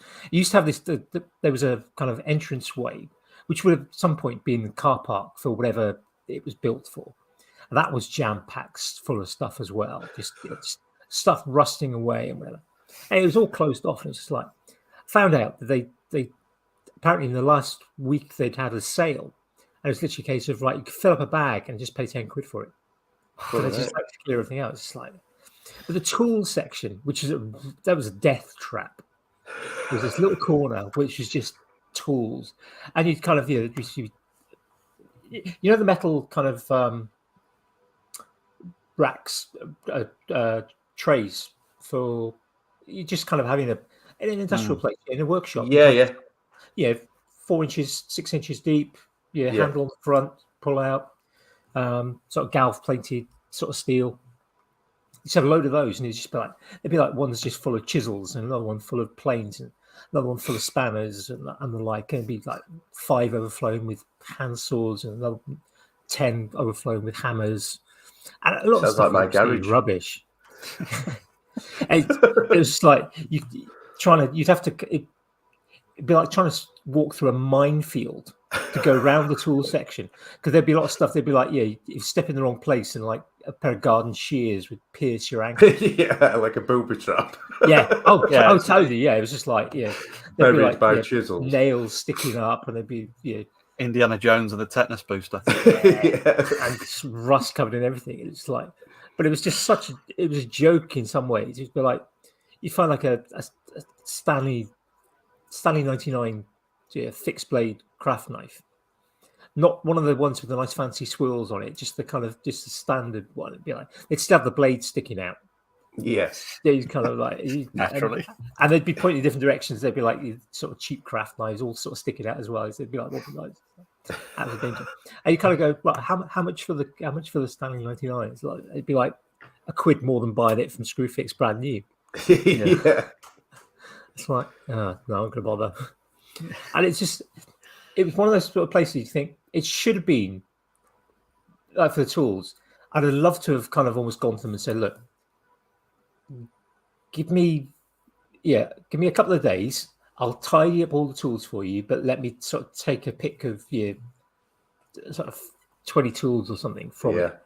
Because there's nothing stupidly expensive or particularly nice, but there were a few little sort of gems in there every now and again, but always at stupid prices. But no one could find anything. It's like, how they ever actually sold anything, I don't know, because it's just like everything would be cram packed. It's probably why they're not there anymore, isn't it? Well, yeah. I mean, apparently they've moved, but they do have other sort of locations as well. But basically, the people who run it just do house clearance. Oh, okay. So it's just like they clear a house, they kind of get rid of any junk that could never be sold. Anything that could possibly be sold, it was just thrown in, and it was just like, it was one of those things. It was 50% of the time you're kind of going, oh wow, look at that little thing. Oh, look at this. And the other bit you're kind of going, oh my god, this is going to collapse. This is going to die here. I want to go and see this thing over there, but I can't get anywhere near it because there's just If I pull this, the whole tower's going to come tumbling down. There's a bookshop like that in it's in one of the markets in Bristol, St Nick's Market, and it's exactly the same sort of deal. They've obviously had a few tables set out, and then kind of piled all the books on, and then more books have arrived before any of the others have been sold, and then more have arrived, and then more have arrived.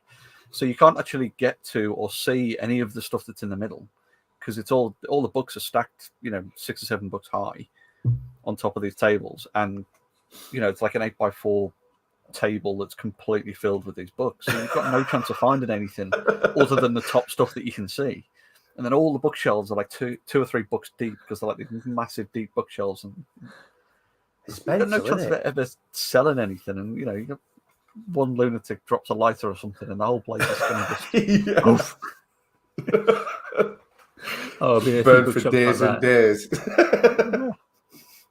Hay on wires like that for like bookshops. I mean, it's just got dozens and dozens of bookshops, and some of them are like a modern, almost like a Waterstones. Yeah, everything's nicely categorized. Yeah, you've got plenty of space to look. Maybe have a chair laying around so you can kind of sort of sit and have a read of something. And there's some nice music playing, and just pleasant place. And then others, it's just like a cellar just with books stacked up one behind the other, and just like this is like if you're looking for the for such and such and such an author, climb over that pile over there, and they'll be behind that bit. It's great that people still behave like this, isn't it? Like you just take a photo of it, and then stick rename the photo, and then that's it. You've got it categorized, haven't you? It's proper barmy. I don't. Like there must be so many tool shops knocking about where it's just like an old boy, and like I say, it's just floor to ceiling Stanley number 4s, and he's just gonna die with exactly the same amount of Stanley number 4s that he's got now. All he needs to do is just take photos of everything, put them online, and then that's it. That's your job done, isn't it? And then just wrap them up and post them. It's mental. I just think people how are they not up to speed? But some people don't do that, do they? I've not actually been there yet. I mean, I've been down this part of the world now for 12, 13 years. But there's a few years ago, I found out there's a old vintage tool shop up in Faversham, which is up on sort of near the coast. And it's not, we don't go there very often. I haven't been to obviously since the pre-pandemic, and we've never really gone to look out. I've always gone for a certain purpose. I've visited a couple of schools there, when I was working. And I had my bookbinding tutor lives there, so I kind of went when I did my bookbinding course. I was going up there, but never went to this vintage tool shop. And I've kind of looked online for it. It's got a Facebook page, and there's a kind of a website, which basically just tells you to, you can phone this mobile phone number or go to the Facebook page. It's got opening time to shop. When they're open. There's no list of what they've got. Yeah. There's no pictures of what they've got. It's just absolute. It's like, well, what are you selling? If you just put the stuff online, you're probably going to sell more, and it wouldn't be that difficult. You say it's not that difficult nowadays. I don't know who's running it, what they're like. I mean, I've just got this imagination of kind of like somebody probably older than me, that's kind of savvy enough to know that there's this thing called Facebook and that it's the place to use to kind of advertise stuff, but not savvy enough to actually kind of go, right, how do I actually get people to buy stuff? It's a catch-22 as well, isn't it? Because they'll have stuff that, because the only other people who know that place exists is people of the same ilk who are looking for a bargain, so will only pay £2 for that thing. So that the person running the place thinks that thing is only worth £2. Yeah. So then they think, a grandkid comes along and says, "Can't we just do an eBay store? I'll take pictures with my phone and upload it straight to the eBay store now." So no, it's not worth it because it's only a £2 thing. And yeah, but you could charge £6 plus postage. Oh no, no one will pay £6 for that. No, none of the 4 people that come into your shop looking for a bargain will pay £6 for that. But there are other people in the world. Look, if you have a look on eBay now, it's going for a tenner. I just always think, because obviously, if you open a shop, you must want to sell stuff. So you'd think you'd be open to new ways of selling stuff. Or you just want to get out of the house for a bit and want to keep all of your collections nearby. There is that, and you don't happen to have your own World War II bunker. What are you expected to do? It's, or a clipboard and a high vis to go and lurk in other places.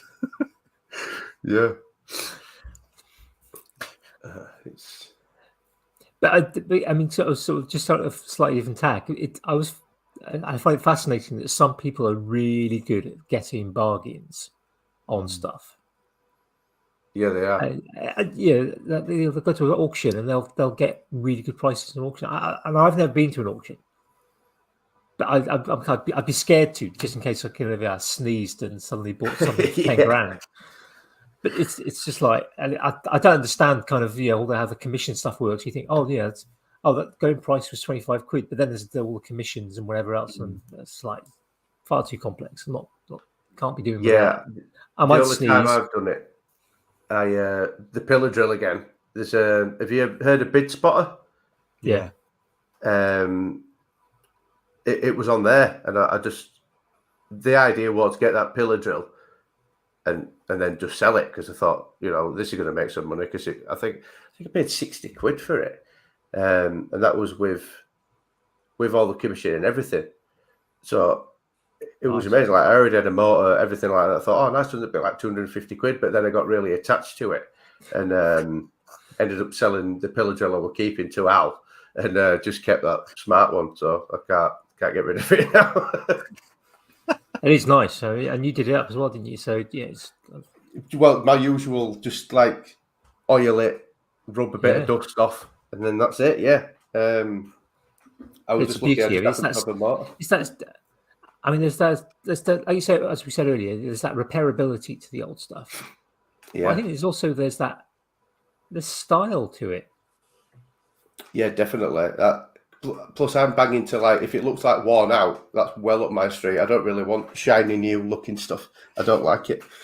Because it has a bit of a texture to it. So, if you get something new at some point, do you like throw it on the ground just to give it a bit of something? Like, I used to work with guys, and if they got a new pair of like Snickers work pants, they just rub silicone all over them. You're like, why have you done that? Like, because they look new. Like, well, they are new. Like, so, why don't you just do some work for like a couple of weeks, and then they aren't going to look new? Are they? Like, Why? What's the big deal with that? Well, I did the same thing. I ended up with as it was coming into winter and doing a lot of survey, and I got one of the big high-vis like bomber jackets, the warm ones, that's slightly more than just the vest that I normally wear. You do feel a bit of a dick in a new high-vis coat, though, don't you? And that was exactly it. Walking onto a site in a super shiny new high-vis. Stiff as well, kind of stiff, aren't they? Kind of, absolutely, yeah. So you're walking in, and of course, everyone's just like, "Oh yeah, first day on the job, is it?" yeah. Don't look it. My nephew's in civil engineering. He's like 21, so he's going through his time. He might be 22.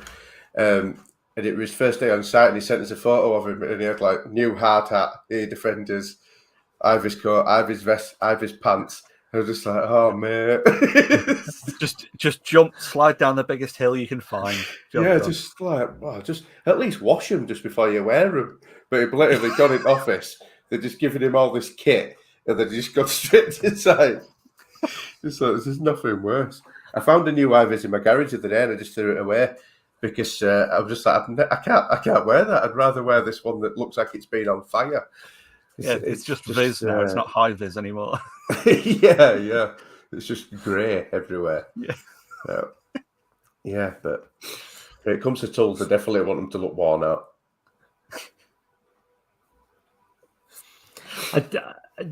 I do find myself with there's different circumstances, but yeah, you buy a tool for a job.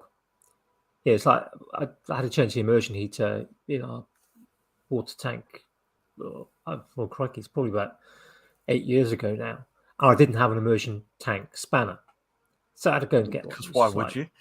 Well, exactly. Until you have to do that job, you don't have one. So kind of had to go and get one. Which, it was a bit of a bugger to get out. Yeah, to have a little bit of percussive adjustment and a little bit of blowtorch adjustment. But it came out, and it's like, that's a specific tool for a specific job. I don't really care. I'd probably never use it again. Yeah, I'd probably put sell that. I'd probably just turn it into something. It's probably more likely to happen than anything else. But I find sometimes with some tools, I get a bit precious about it until, for some reason beyond my control, it gets a bit grubby, or it gets a bit dented, or it gets a bit whatever. I kind of try and look after it. Nick in it. It's that trying to, and then you kind of like say something happens. Yeah, it gets a nick in it, or it's like, it's like, oh right, sorry, I'm just gonna treat it like any other thing then, rather than trying to be pressured about it. Yeah. It's like that first really good scratch you get in the car. Like, even if it's not new to you, even if it's not a brand new car. I did it the other day. Caught my wing mirror on like a dry stone wall. I was like, bastard. It's like I finally done a proper bit of damage to my car. I've had it like 4 years. I thought, it's just over now. Like, it's a couple of weeks, it'll just be a burning heap. It just goes downhill really quick after that first bit of knocking some new off it. Absolutely. I did it the other day because my wife, my daughter both use my tools fairly often. And you sort of walk through my workshop to get out back anyway. So it's quite handy, whenever they need to swap some batteries out or, anything like that, they'll just grab the screwdrivers. And I've got one of those kind of open racks on the wall. And I've got all like my Wera screwdrivers on one side and then just like the Wix specials on the left. Yeah. And like the other day, because we've been clearing the loft out, we just had all sorts of shit down at the loft. And my wife found her old Sony mini hi-fi system. And a 3-disc changer in the top. So she's like, "Oh, I wonder if there's anything still in it." And of course, the disc tray won't come out. So she's like, she found a cassette in one of the cassette decks, and she's looking at it, and then she just went, "Sod it!" Runs into the workshop and just grabs the screwdrivers. So she's just sort of like looking, and she went, "No, I'm having your Wera ones," and just grabs the Wera ones. As I'm sort of watching them, I'm like, not my good tools.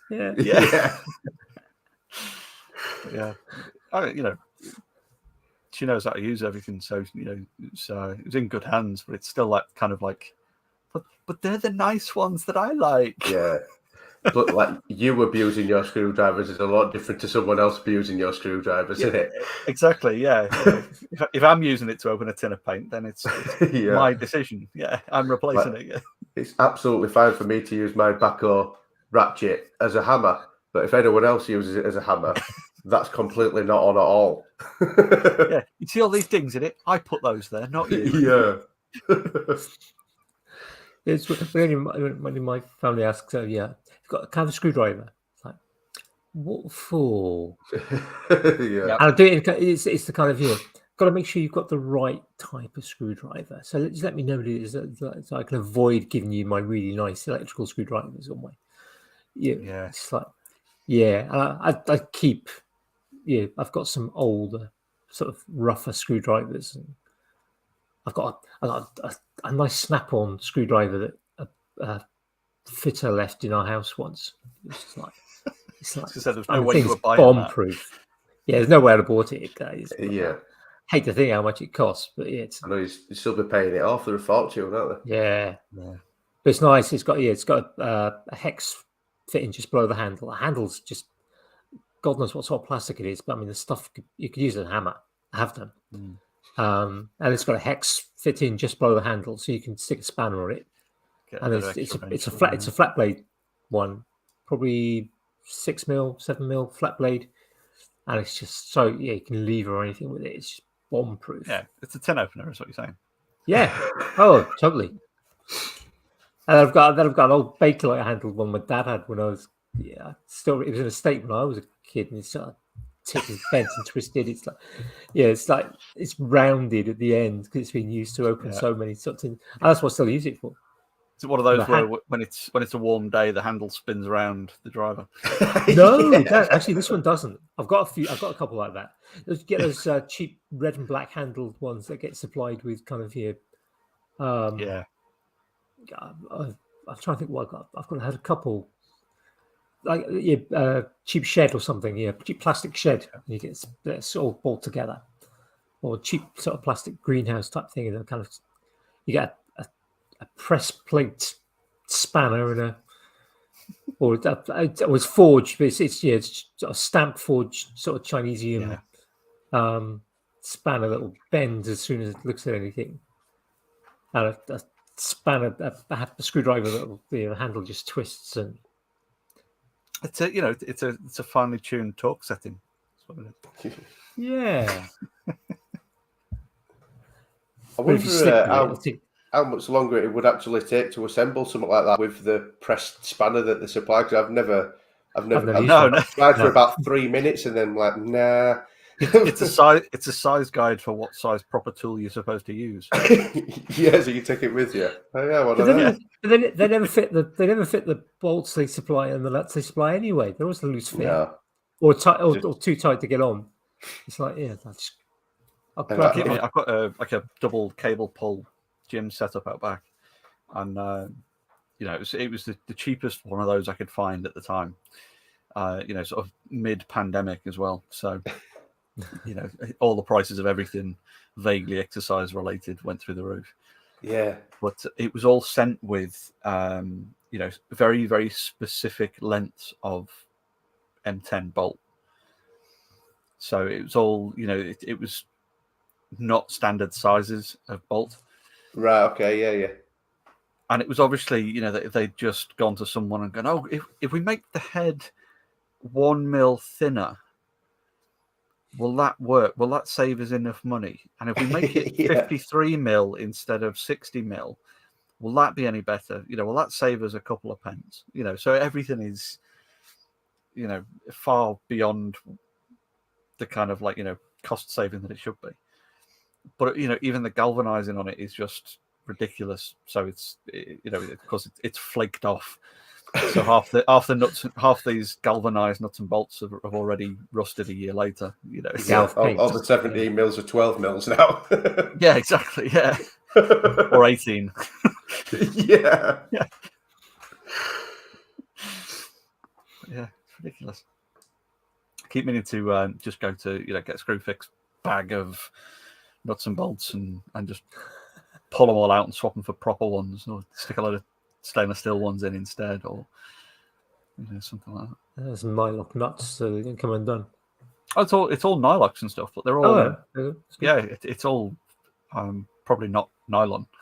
Yeah, it's old milk bottle tops.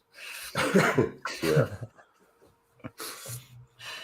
I mean, that's what happens when everything's cut to sort of price, isn't it? I mean, going back to the tools, that didn't happen to the same extent on tools 50, 70, 100 years ago. It was built to last, built for quality, built to be repairable. Yeah, can you imagine trying to get past the accountants just saying, "Yeah, I just want to stick like an Art Deco top on this pillar drill."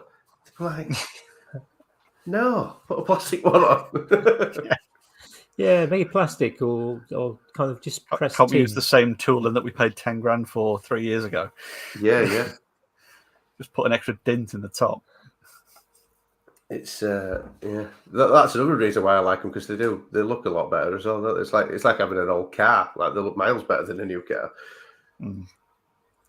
I kind of like that. I mean, I've mentioned before here the channel Superfast Matt, who's one of the projects he's been working on. He is a 1924, I think, Jaguar, and he's been putting a Tesla drivetrain into it. Yeah, I've seen a little bit of one of those videos. Yeah, and it's really fascinating. I love seeing this, and he comes across a very dry British humour.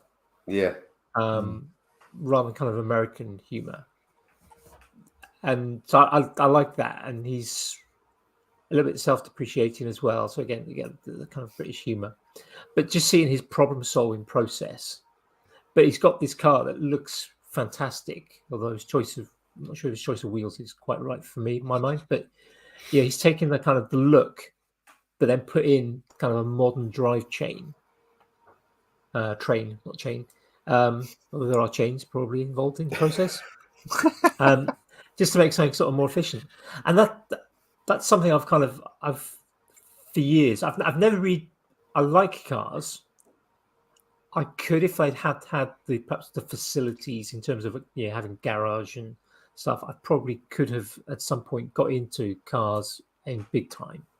It's always kind of something I wanted to do. Yeah, I always wanted to make a Volkswagen Baja type dune racer, but for many years, even before before YouTube was a thing, it was like I'd love to take something like a Ford Capri and stick a modern drivetrain on it.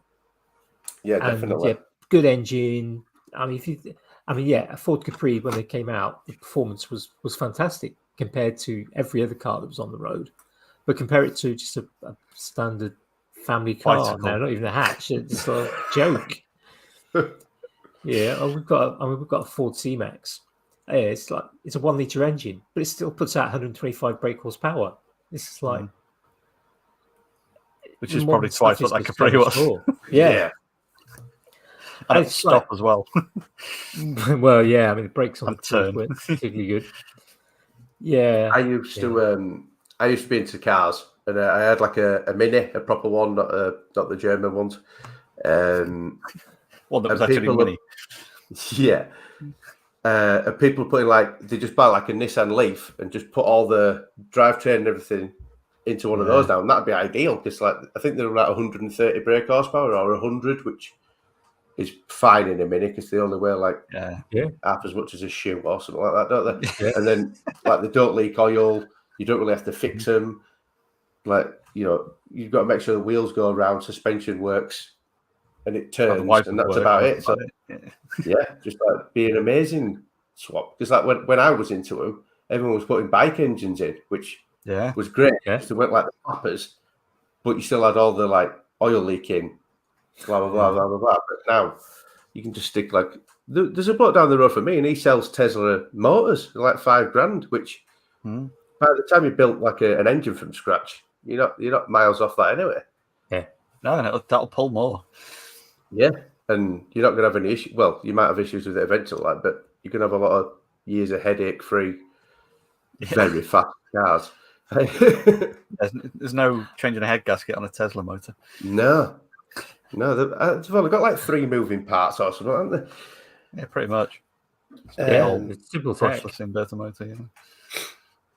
Well, I mentioned before. Have you seen the video with Guy Martin, where he's got a Volvo, he's got a classic Volvo estate, something like a 1960 something or early 70s. Oh, the Amazon estate, has got, which has got like 600 horsepower, yeah, flames coming out the back, and he did a head-to-head race against a Tesla, and with his sound guy. Now, his sound guy is not a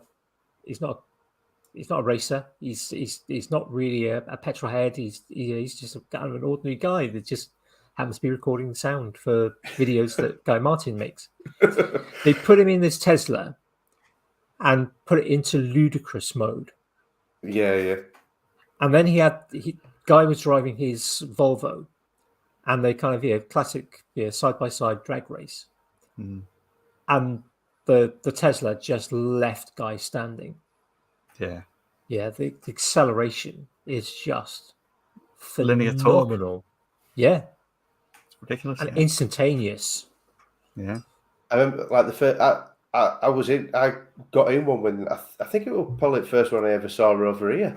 I was on a solar farm in Loft, and the engineer turned up and he had a Tesla, and I was like, I've never even heard of him. And he went, "Oh, just get in and go for a drive."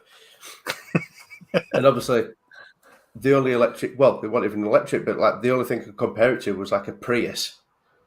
So I was thinking it's going to be steady, this. And it set off and went like fuck. And it was just literally like this.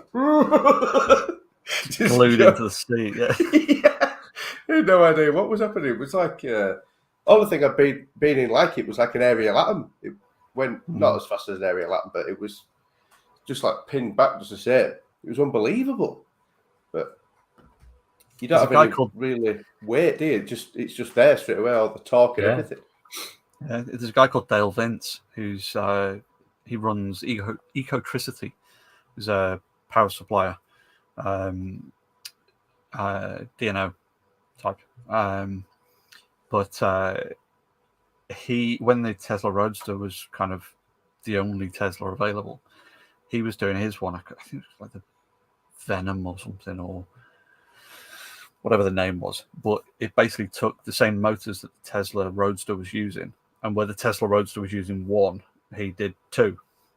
Okay. And it's the same kind of platform. It's a Lotus Exige kind of platform, but just with essentially twice the power. And it took Robert Llewellyn out in it and stuff, and it's just it made the Tesla Roadster look slow. Yeah. But it was just absolutely insane. It was like, oh yeah, we're still playing with it. We're kind of maybe doing a little bit of regenerative braking, maybe. I don't know, because it does this. It's still very much the prototype. Yeah. Well, obviously we're only just scratching the surface as well, aren't they? So there's going to be some proper fast cars, really, really fast cars. Haven't Koenigsegg made an electric hypercar? I don't know, to be honest. Hybrid, maybe. I don't know. I want to say all electric. Maybe, I don't keep up to date with it. But someone must be by now. Someone's got to be, because they've got Formula E, haven't they? So they're like yeah. That's the whole point of it, isn't it? Yeah. But they just need to see it. That's what happened with the Bugatti Veyron.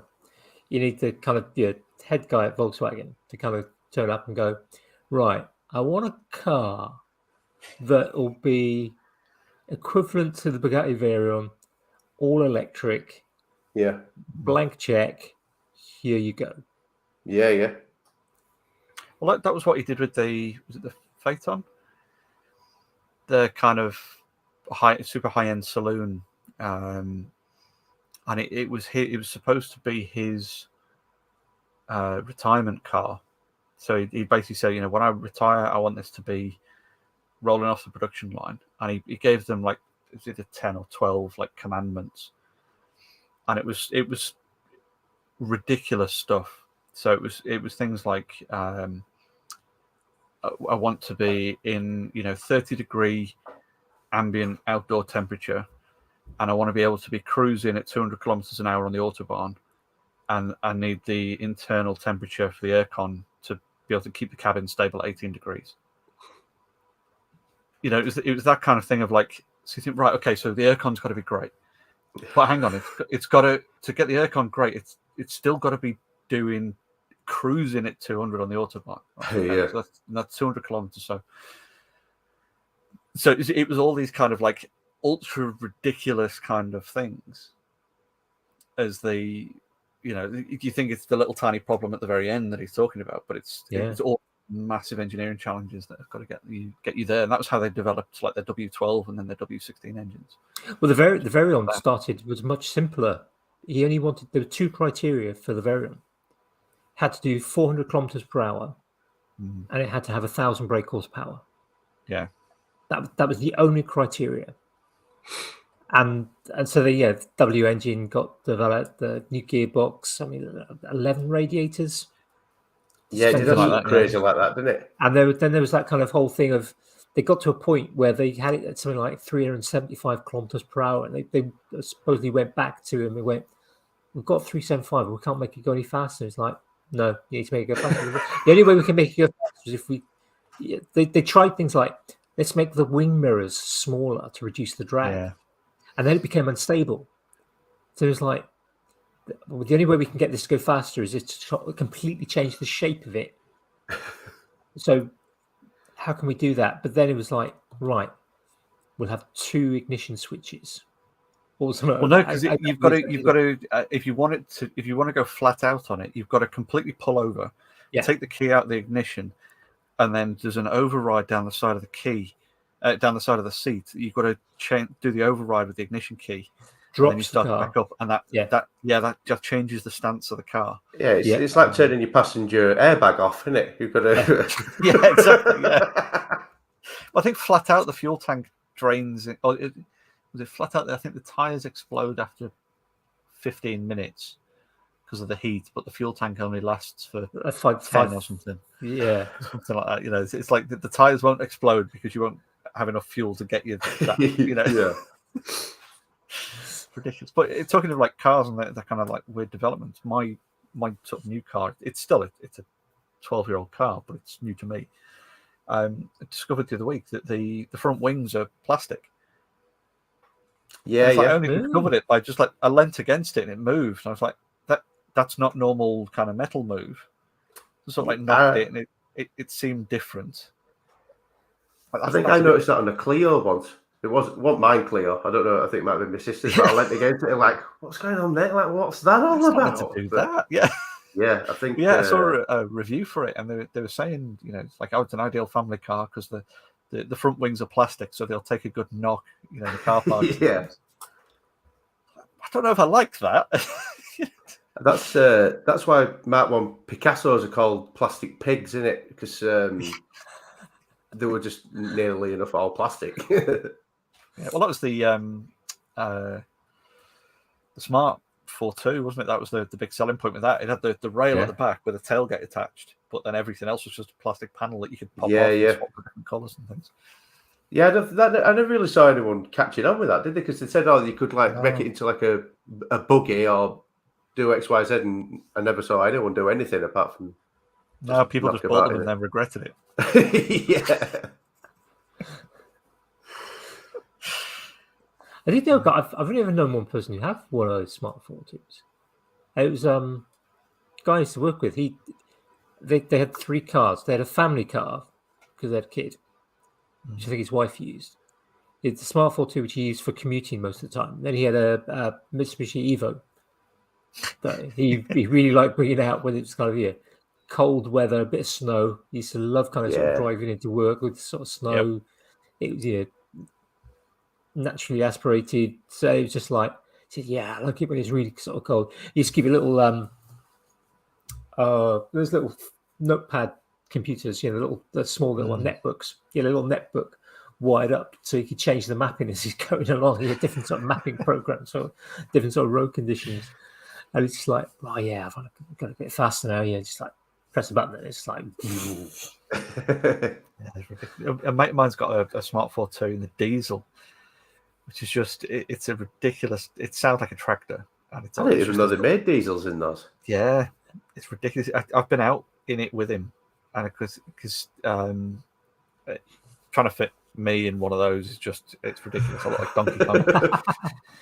But he's got so he's got that as his kind of like daily commuter car because it's the fuel economy is amazing on it because it weighs nothing and it's been a diesel. But he's also got a Mercedes G-Wagon that he's had like done. So that's got like a souped up big ridiculous Mercedes diesel engine in it, a turbo diesel engine in. So it's got loads of power and grunt. He's had loads done to it and stuff. Yeah.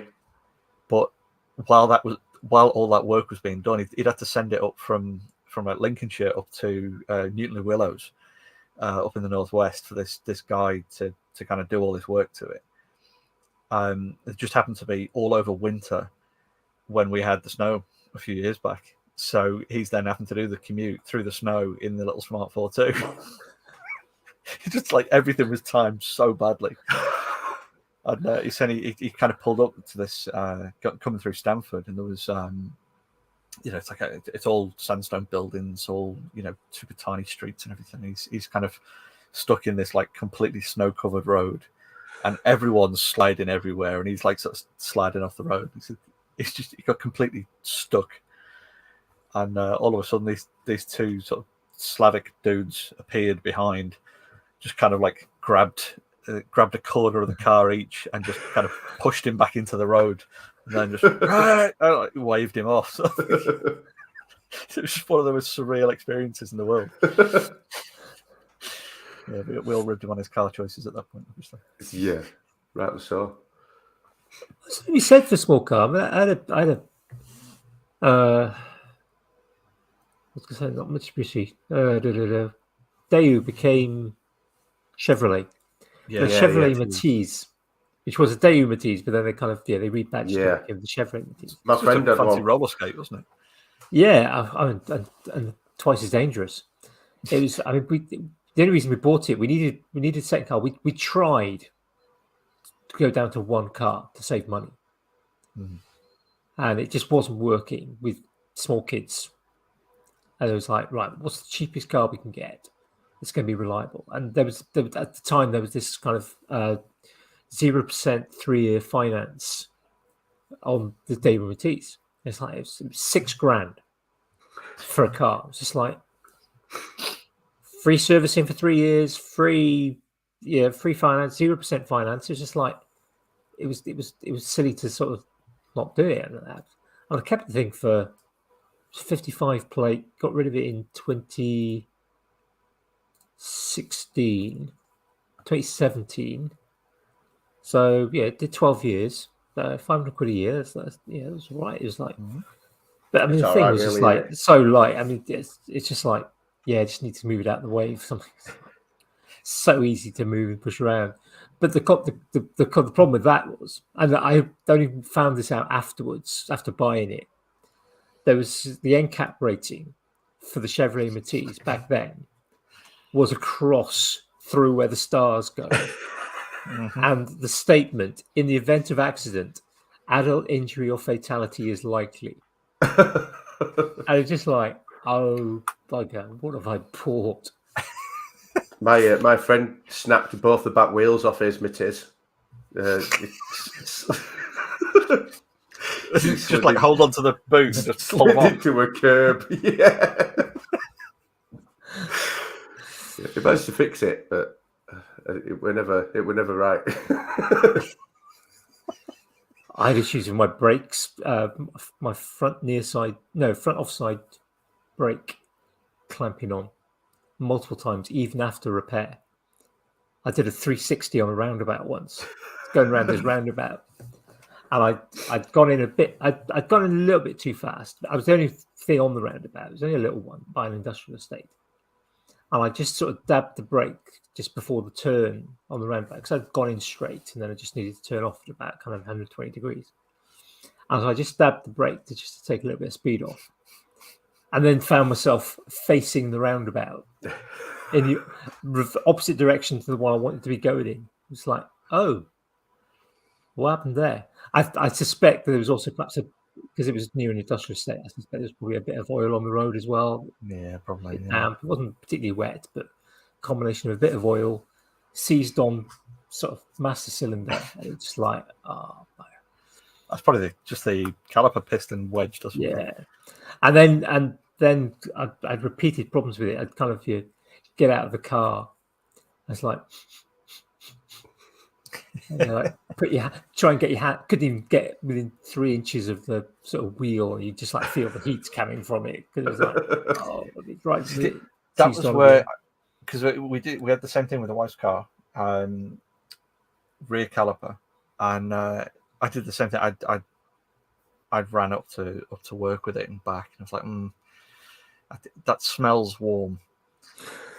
And I've got the FLIR thermal imaging camera on my phone, so I just kind of ran around the car with the thermal camera to see what was going on, and then got to that one wheel, and it was just all glowing. That's the one that's knackered then. Didn't need to use the smell test. Yeah, smell test is a good one. It's when you kind of have to rush in the house and grab a bottle. You just arrived home, you have to rush in the house to get a bottle of water to pour on the sauce, catch you fire. Yeah. Clouds of steam going everywhere. Surprising how hot a break this can get. Oh yeah, totally. Yeah. We had one of the worst school trip events that I ever had when I was teaching. We were it was a 10 tours weekend. That's when I lived down in the southwest, and we had a couple of teams training for the sort of 10 tours event, which, for those who don't know, 10 tours is an event for young people, kind of, I think 14 to 23. Takes place on Dartmoor, which is kind of this wild wilderness, and across. It's a giant moorland. Yeah, technically a forest. There's an interesting one. Technically, it's a forest. And across Dartmoor, it's a granite geology around there, and you get these rock outcrops called tours. And for the 10 tours event, the groups have to visit 10 tours. And there's 3 different sort of distances. There's 35, 55, and 75 miles, which has to be completed between 7 a.m. on Saturday of the event to 5 p.m. on the following Sunday. And the younger teams to do the 35 miles, they've got to be at a campsite, which has to be at a tour by there's cut-off time. The 55 milers, they can think they've got a slightly later time, but again have to camp at a tour. And then the 75 milers, they can camp anywhere. So they'll aim to get to a tour by the cut-off time. There is a cut-off time where they can sign into a tour, but they can then carry on and camp before the next tour. So first thing in the morning, they can then click into the following one. And they've got to carry all their own kit, and they're sort of self-sufficient. And we were, a few months before it, we were out for a weekend training and camping. And we dropped one group off at one side of the moor. We dropped another group off the other side. And they were going to meet in the middle. And they'd had weeks of training. They were old enough. They were proficient and whatever. But we were kind of like, about 2 p.m, we get this call from the one team saying, "We've had a problem." I'm like, "Well, okay, what's your problem?" One of the guys was poorly, but we've dealt with it. We had to get him into a tent, whatever. But we're massively behind schedule now. We were like, "Why didn't you tell us this earlier?" But they did the right things. They looked after it, but they were never going to make the campsite by dark. They were going to be miles and miles away. So it's like, right, well, we'll come and get you. We'll then drive you around to the kind of nearest roadhead to the campsite. It's only like a mile from the road, and going from there. So we sort of drive around from where we were, roughly in the middle, drive around to get to as close as we could. Again, we could only get to about a mile from them. We go and find them. We get them into the van, and we're driving down off the top of Dartmoor, down through Oakhampton. And there's a car in front of us. It's quite a steep road going down from the moor down into the town. There's this car in front of us, and there was this stink, awful stink. And we're like, yeah, crikey, all the stink coming from that car in front, isn't it? And halfway down the hill, the car turns off. The stink doesn't disappear. And we're like, so I wasn't driving. I said to the guy who's driving, I said, look, there's a pub at the bottom of the hill. So pull into the car park. And I jump out, and the near side front wheel, there's already sort of smoke pouring off it. Now, I had a hydration bladder. So I basically used this, I was squeezing it and using it like a fire extinguisher on the wheel. So there were those clouds of steam coming off. And then we're like, because again, brakes had ceased on. And so this is we're then kind of going, right, it's like nearly 8 o'clock at night by this point. And it's going to be dark. And we were kind of, it was going to be another then 45 to an hour to get to the roadhead and then walk in. So we're like, oh, crikey, what are we going to do? It's like, right, well, we've got to find we'll terminate for this group. We'll send this lot home. So we called the kind of an emergency number when we found it eventually, because the information pack in the van from the school was not having the right information. And it was just like a catalogue of errors of things that were kind of going wrong. None of which were planned for. It was like nothing I could have done anything about. I mean, I was in charge of the group, but it was just like, yeah, I'm not in charge of making sure the vans have the correct phone number in them. Yeah, I'm not in charge of maintaining the brakes. It's turned into a complete nightmare. Sometimes with those things, if you've got like one or two of them, it's all right. But then if you've got all of them, yeah, you can't account for that. Yeah. Oh, totally. And it was just like, how? And while this is going on, over the other side of the moor, it had started to rain. And with this phone call, and this was the older group as well on the other side. But they rang us up, and one of them was going, I want to go home. I've called my dad. I'm going to go home. Like, you can't call your dad and go home. Just stay there. I was just like, oh. Stay there, get wet. Yeah, it's like, just what do you think 10 tons is going to be like? You could be throwing it down all weekend. It's just a little bit of drizzle you've got at the moment. Yeah, you're tired. You've just walked across half of Dartmoor. It's like, I was just like, right. Oh, crikey. It's just, so that was just, yeah. Kids, like I say, other things went wrong as well. It was just like, it just turned into a complete nightmare. We then had to get all those kids home to their parents, and all bar one of the parents wouldn't answer their phone. So all of them answered, apart from one, to get up the right rear end. And it's just like, oh, crikey, what are we going to do now? There's down the pub. Oh, yeah. It did turn into kind of, that would have been the perfect way of finishing off the evening.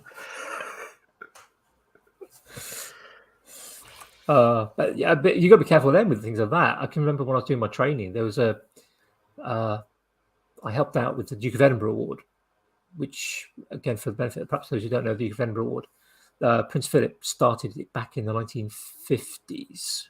It was 55, I think it was. An award scheme to kind of try and help young people to develop certain skills. So there's 3 levels: bronze, silver, gold. At all 4 levels, 3 levels, you have to do a physical thing. So you have to kind of maybe pick up a sport. You have to do a skill. So you might do, I don't know, shooting or car maintenance. You have to do a service. So you go and help out, old folks home or something like that. You have to do an expedition. And then for the gold, you also have to do a residential project. And I can't think I was going to go with this. Oh, yeah. So I helped out when I was on my training placement. And kind of, we went up into the district, Peak District. And kind of, it was like, campsite was right next to a pub. And I was like, so I said, are we going to be getting a pint or something? He says, yeah, no, we don't do that anymore. And the way he said it, it was like, you used to, but you don't anymore. There's a story there. Yeah. Yeah.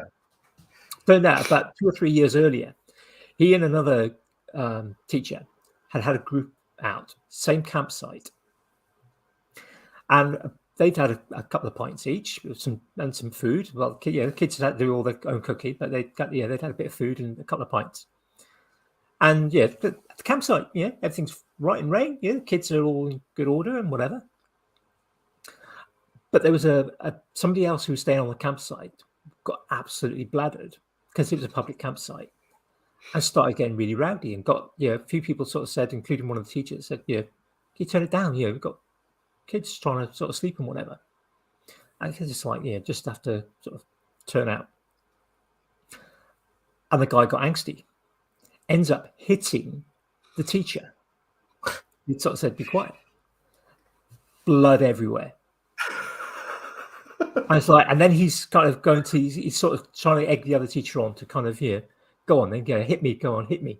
Because he thought, then it can sort of turn into a fight, even if it's sort of self-defense, the other sort of teacher. And police turn up and sort of deal with it. So it's like, then the guy was thinking, right, I've got a minibus, but I can't drive it to take this guy to hospital to get his head stitched up because I've been drinking. I was just like, from that point, it was just like, no, we don't do that anymore. Just in case. Yeah. Just in case it's like, oh. And it is, I mean, it is scary actually. I've heard tales of school trips where all the teachers are completely bladdered. That's passing out. And it's just like. I would say, I remember on our year 7 end of school trip, the teachers all being pissed. On an evening, not all the time, obviously. Definitely. I know one of them probably weren't, but it seemed like they were all pissed. Yeah. I did probably about 2015. Yeah, 2015 and 2016. I organised a trip for using a company called Bushcraft Company. The guy who runs it, he trained under Ray Mears, and it's really, if you've got kids and they're going off on some Bushcraft Company, it's top notch. Well, it certainly was at the time. I can't quote for it now. It's 7 years ago, but it was absolutely top notch. The level of the instructors, all their kind of, compared to some of the other sort of similar package deals that I'd used with trips before. Yeah, absolutely. They knew their stuff and called it sort of bushcraft. Their care for the kids was really good. Their systems in place for things like safeguarding was really good. I mean, the first time I went, we had a safeguarding issue. A kid made a declaration to one of their members of staff, which is quite a serious thing, and it wasn't something that was the safeguarding team at the school knew about some of these issues. So when I had to take that back to the school and kind of go, I've got this pile of paperwork from the company. It was all done really well and absolutely top notch. But they had a system basically where the kids were staying in like these bell tents. So we used to do 2 nights. So they'd have one night where they'd be in the bell tent, kind of sort of group, and there'd be another night where they'd make a shelter. And they'd kind of, one night, half of them would be shelters one night and bell tent, and the other 2 bell tent and shelters. And they would have, their instructors would have, there'd be some instructors, when they did their shelter building, they'd have an instructor sleeping in the shelter building area. Not in the shelters, obviously, with kids, because that would be weird and yeah. And they'd have another in the tent area. They used to have a tent set up with no sides. So it was just kind of a bell tent with a fire in the middle. And they'd have one of their instructors would sleep in there, keep the fire going all night.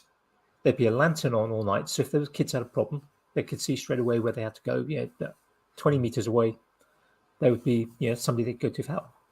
And the basic principle then for the staff from the school, the instructor would basically say to you at the start, the chief instructor for each camp would basically go, right, get involved as much as you like. We'll look after the kids. There's your campsite over there. There's a big tub full of there's all your camping gear. You've got beds. They're camp beds full of staff rather than sleeping on the floor. They had big tubs full of tea and biscuits and the like, and you'd have to still make a campfire, but you could literally sort of just stay there if you wanted.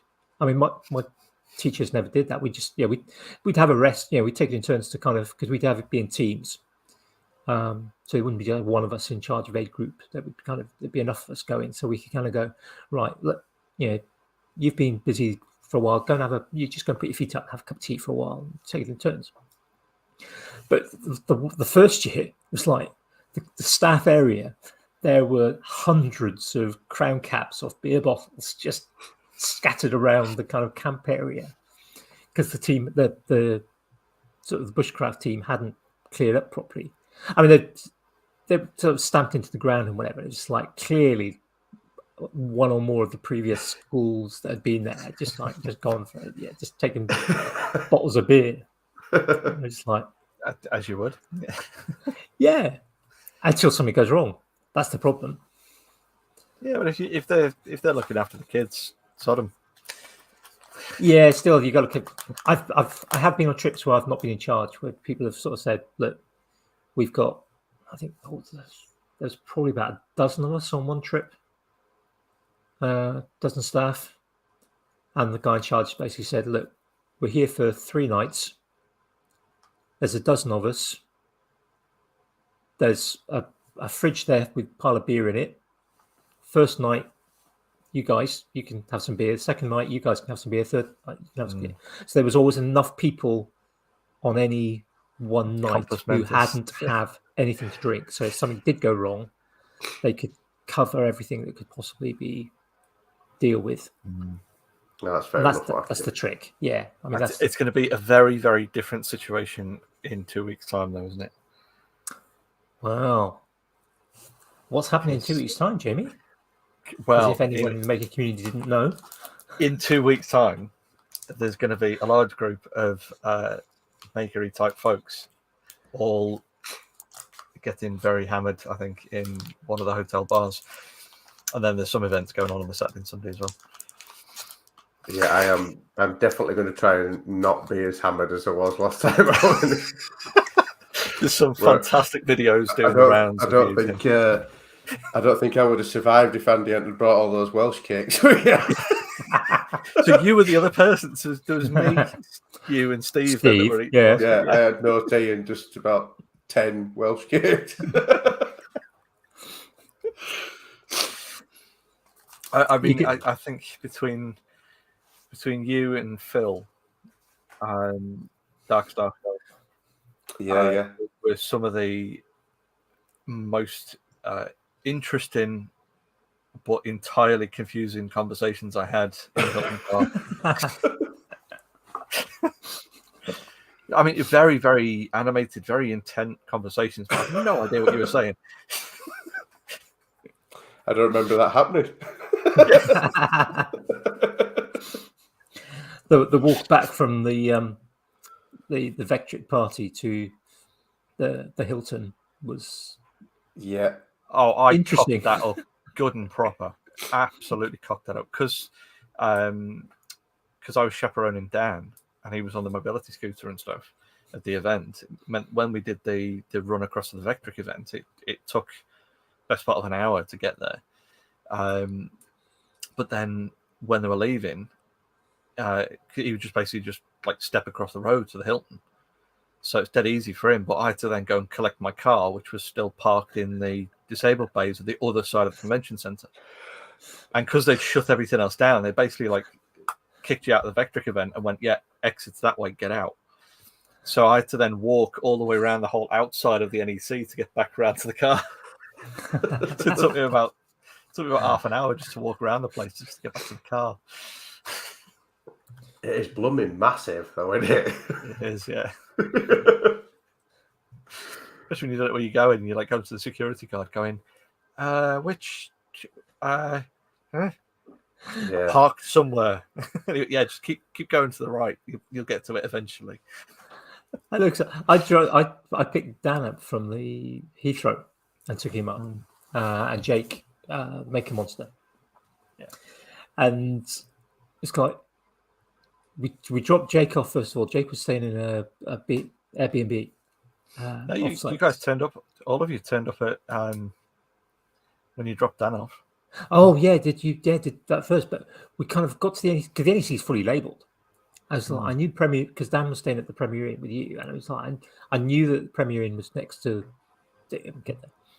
Driving around trying to find the Premier Inn is just like, there it is. I can see it there. I can see it there. It's just like, but how do we Next get thing you're there? back We on the ended up going M42 back around again. on ourselves, and then we kind of pulled into there was a little security kiosk, which leads to the back of the NEC, so where all kind of the exhibitors go and the trucks go, whatever. They kind of pulled in there and kind of went, try to get to the Premier Inn. How? And the guy kind of went, oh, just kind of go that way. So I kind of, well, I've just been that way. Yeah, but there's a tiny little sort of turn there, and then you'll have to go to another roundabout, and then you can turn left at that one, and then go down a bit, and turn left at the next one. And Like you'll have first, actually left the then NEC third, then centre. second, then third, then first. And eventually it must have taken an hour between arriving at the NEC and getting to you. Yeah, because I remember because I was on the phone. I got there early. Oh, got there before you, brother. And yeah, got that phone call from Dan just going, yeah, we're nearly there. We can see the NEC. We can see the Premier Inn sign. Hang on a minute. We'll be there in a minute. And then sort of 10 minutes later, the phone goes again. I think we're back at where we were. Hang on a minute. Is it definitely the Premier Inn that you're at? Right, because we're still trying to find it. So I'm there like checking on my phone on the maps and where are you? What can you see? You could see the back of it. There's this giant car park at the back of it. It was just like, how do we get over that fence? There's no gate. And it's just like, oh my God, are we going to do this? So it's just like, I was knackered. Dan was getting more and more Danish. And it's just like, Jake was just here. Jake was just nice and calm in the back. Yeah. First time in a new country with two people I've never met. One's a crazy Aussie and the other one's a crazy Brit.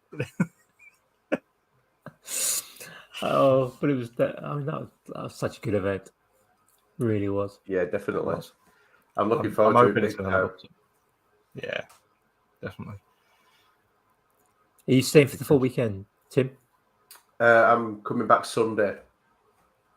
Yeah, I don't think I need a Sunday night down there as well. I remember what it was like. Two nights of drinking, a hangover, and a walk around the exhibition centre. Yeah, because I'm going to be on the Rubio stand as well, the Rubio monocoat stand. So I've got to try and keep my shit together a little bit. Because the last time I think I don't know what time I got in on the Saturday morning, but I woke up about 10. And then got to the arena and we just went straight to the bar and just carried on. So I can't do that again. That's why I don't remember anything of Saturday. And moving my car Sunday morning was horrendous. Because it was like bright sunshine, wasn't it? I couldn't see anyway. It was, I don't know how much sleep I'd had. And moved it to the Hilton car park, which is completely illegal. Just in a really bad way. So it's just...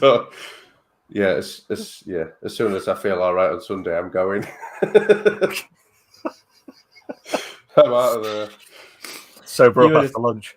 Yeah, you were. Yeah, I mean, you were in a state. I mean, after the Vectric, I remember walking back to the Hilton with yourself, Nino, and a couple of others. Yeah, because Eric was with us. What a hand tool rescue, Eric. I don't know if I'd latched onto him or vice versa or what, but I just spent nearly half a Saturday with him. Poor bastard. Because the Vectric thing started at like 6, didn't it? So that was... I'd already been drinking for 8 hours. And by 7, their bar tab was 600 quid. Yeah. It's not surprising. I didn't realise you could just go and get whatever you wanted from the bar. So people kept passing me like bottles of whatever the piss was that they just had on the side of the bar. And then next thing I'd see someone else with like a proper drink. Yeah. Can we do that? Yeah, and then pizzas. Because like, I don't know, like some girl with pizzas just got fed up of carrying them around and just left them by me and Nino on the bar. But it was brilliant. Don't get me started on those pizzas. That was a bloody nightmare for me. They're probably awful, but I really did not care.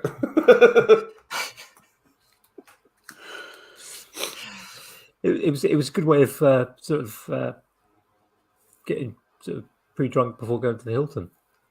Basically, for Save to that have on the back Hilton in tab. the day. Yeah.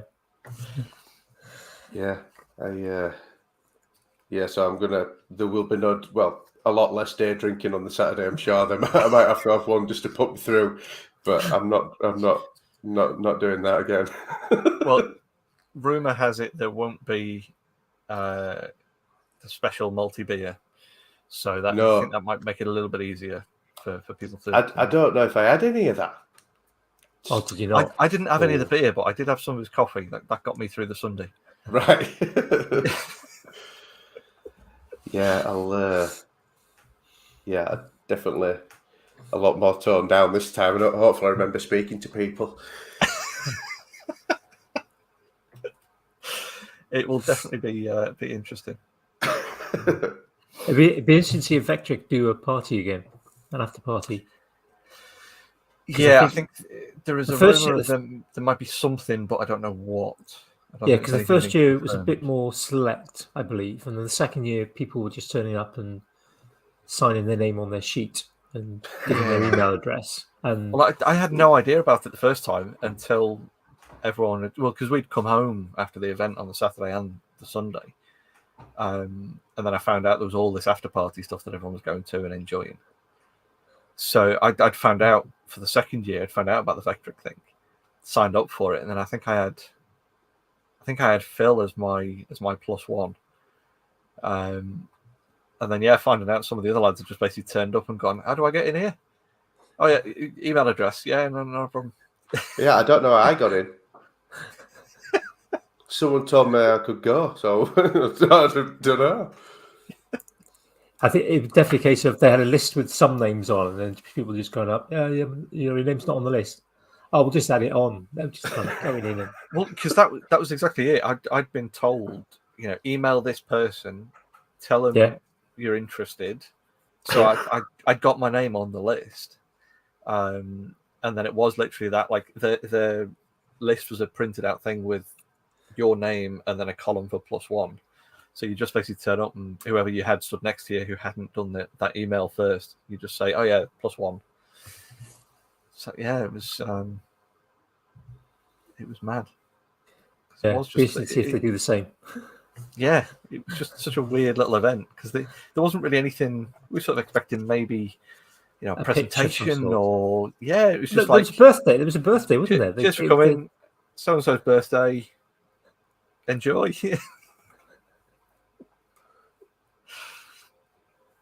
But it was quite. It was busy, but they weren't actually. If you compare it to this number of people that were at the event, it was still quite. Oh yeah, it wasn't mental. Small. Yeah, and it was a nice little network. Pretty much everyone there was. I mean, pretty much everyone that goes to Maker Central is a maker. You could argue, but it was definitely people with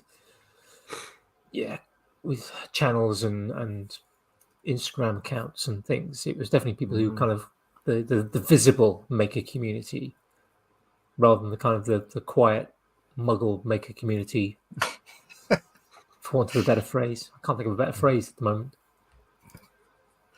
I've been looking to try and sort some, Maker's Waffle business card giveaway type things for, to try and sort something for makers. But I was trying to think of, some sort of badge or token or something for, for the former guests. So, kind of like try and find everyone who's been on the podcast. Like, oh, here's your golden token to come back on or whatever. Just buy them all a pint. Yeah. Yeah, 46 times. Yeah, that ain't happening. It's only going to be the 5 people listening now that are, that'll come and find us. Who've heard that? Yeah. Yeah. So I'll probably owe them all a pint. Whatever you do. Yeah. So there'll be a few others who will catch up with it and go, yeah, I'll hold you to that. Yeah. Or we could just buy them a pint, which they can share. Between them. Yeah. What we need is someone who's bringing some straws, and then we just buy the 1 pint on the Patreon money, and then they can just bring their own straw. That's what you could get printed. Just get some straws made. that's a damn good option. And then you don't have to get a pint. Yeah, bring your own. Yeah. Yeah. People will, though. That's a problem. Get a straw, fill it with beer, seal the two ends. That's a good idea. Yeah, you could flatten one end, drill a hole in it, and a couple of bolts in. You can... Like a miniature bike frame out of these straws. Be a bike. Like a Booze London Eye model going past.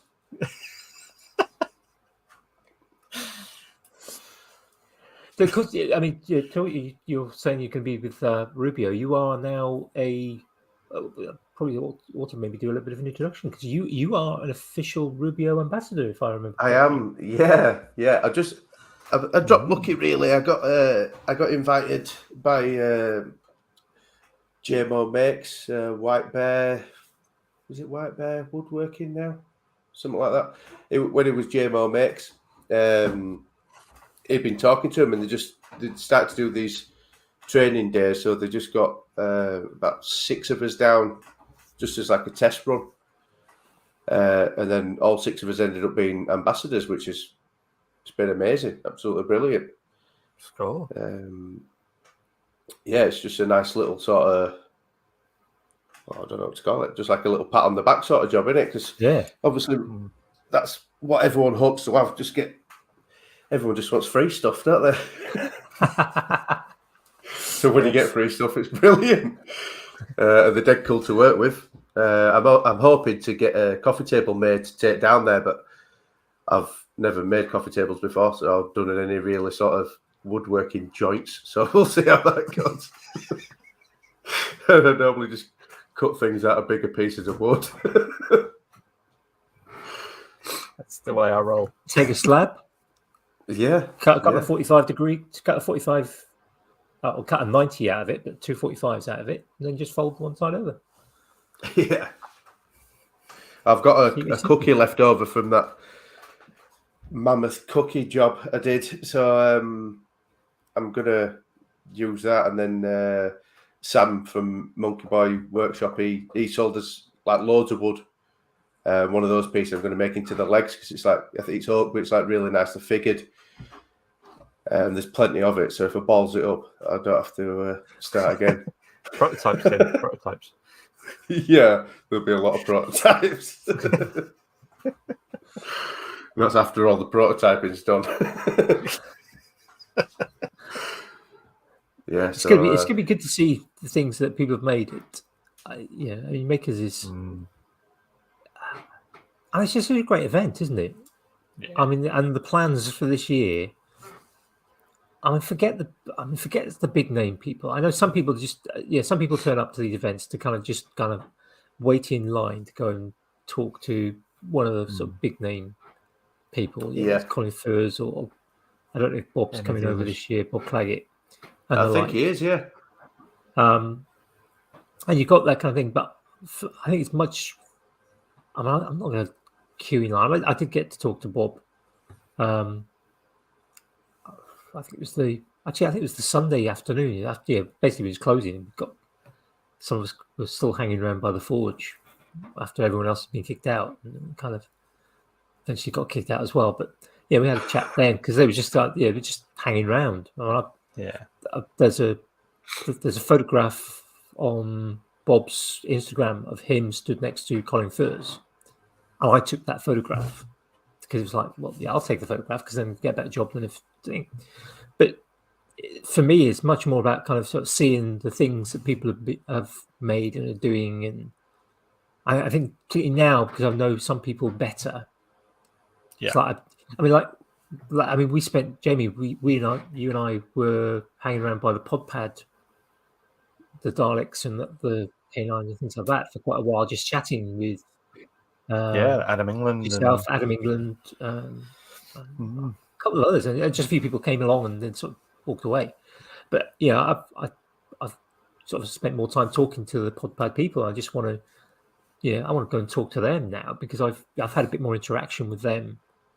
Yeah, they've got a YouTube channel going now. It's interesting to talk to, and I want to go not just look at their great creations. I want to kind of have a chat to them, kind of go, hi, and I mean,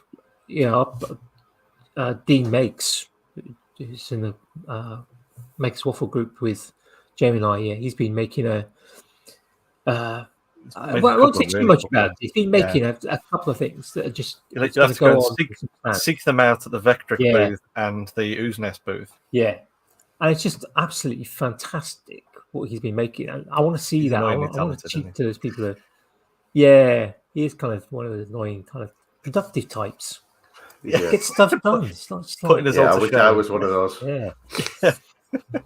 I just going to seeing friends. Seeing friends, that's what it's all about. Seeing friends and seeing some of the stuff friends are making. It'd be good to sort of see those things. I'm just hoping I'm not as nervous this time, so I don't have to like neck 4 pints before I can talk to anybody, because that's just where I went wrong.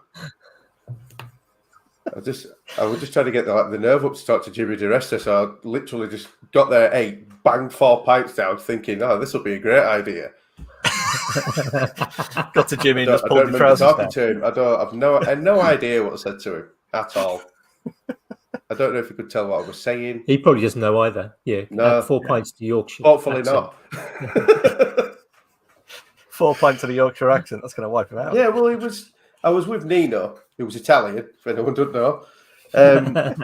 He was talking to Nino like he could understand every word he was saying. I was talking to him, and I'm sure he didn't have any idea. Smile and nod. Yeah. I walked up to Jimmy and asked him, I said, "Are you Brett McAfee's boss?" And he just didn't register that I tried to use a bit of humour. I think that was early on the first Saturday, I think. But yeah. I saw that. My plan is get there a little bit earlier on the Friday, not panic, and just take it a lot easier. Yeah, I think the thing is people will just come to you now. Now you've been on this podcast, Yeah, well, that's why I came on. Hopefully, it's just an icebreaker, isn't it? I've been an ambassador. Do you get a flag for the front of your car and a tray of Ferrero Rocher? No, I get someone just drives me down in a limousine with some bodyguards and big green limo with Rubio down the side. It's a Turgworks up the side with the the ribbons. Just scratched in the key. You can take them out of Yorkshire. But no, I didn't know if I was going to go, but then Rubio said, "Oh yeah, we'll sort you out and stuff." So that was a deal breaker. Otherwise, I probably won't be going really. But so you'll get the exhibitor pass as well, won't you? So you'll be able to sort of get in early. Yeah, I don't know because I've got a ticket. So if I forget the pass, I'll probably just give my ticket away until someone will need a ticket. So you should get an exhibitor pass. So I would have thought the door, that'll get you a ticket. Yeah, get you in earlier. Yeah, beat the queues. I don't want to get there too early, so I don't really want to have to set up. So, but that'll all be done on the Friday, won't it? I mean, that's kind of I think Friday. so. Yeah.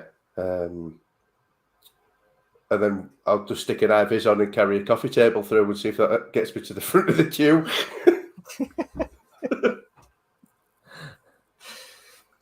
Yeah, it reminds me. Fingers crossed. Have some coffee on it. If you actually hold some coffee on it, and a pot on my arm.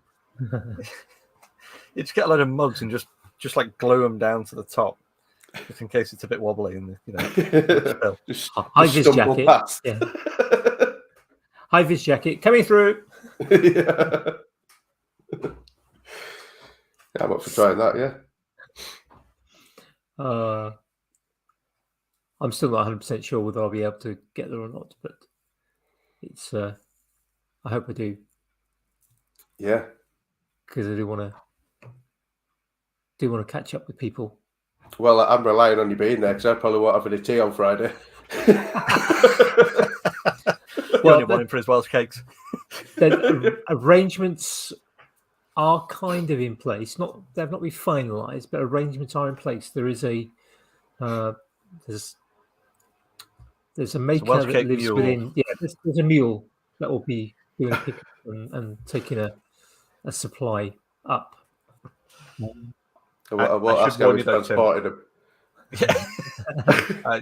Andy does have a plan to ration us. I think he's going to individually package, a sensible amount for each of us. And I think you started rationing them last time, but that didn't last. when you kept changing your name. Yeah. Look at that. Oh. Probably Steve stole. I only had one container full of the gluten-free ones. And Steve just grabbed it and walked off with it. I say I had one container of them. I did have my own personal stash, of course. Naturally. Yeah, got to be prepared. I found them eventually. Yeah.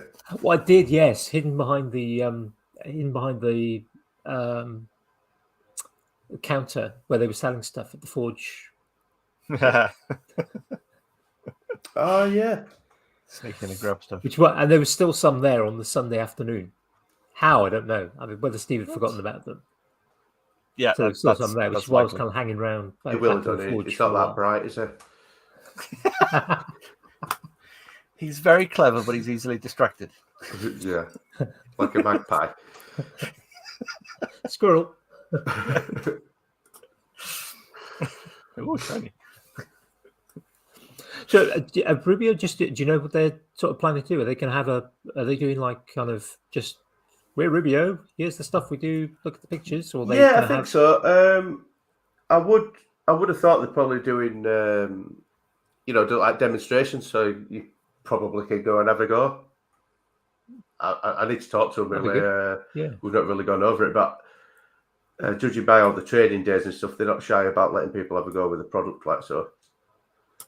I seem to be good. Confident in what they've got. So, yeah.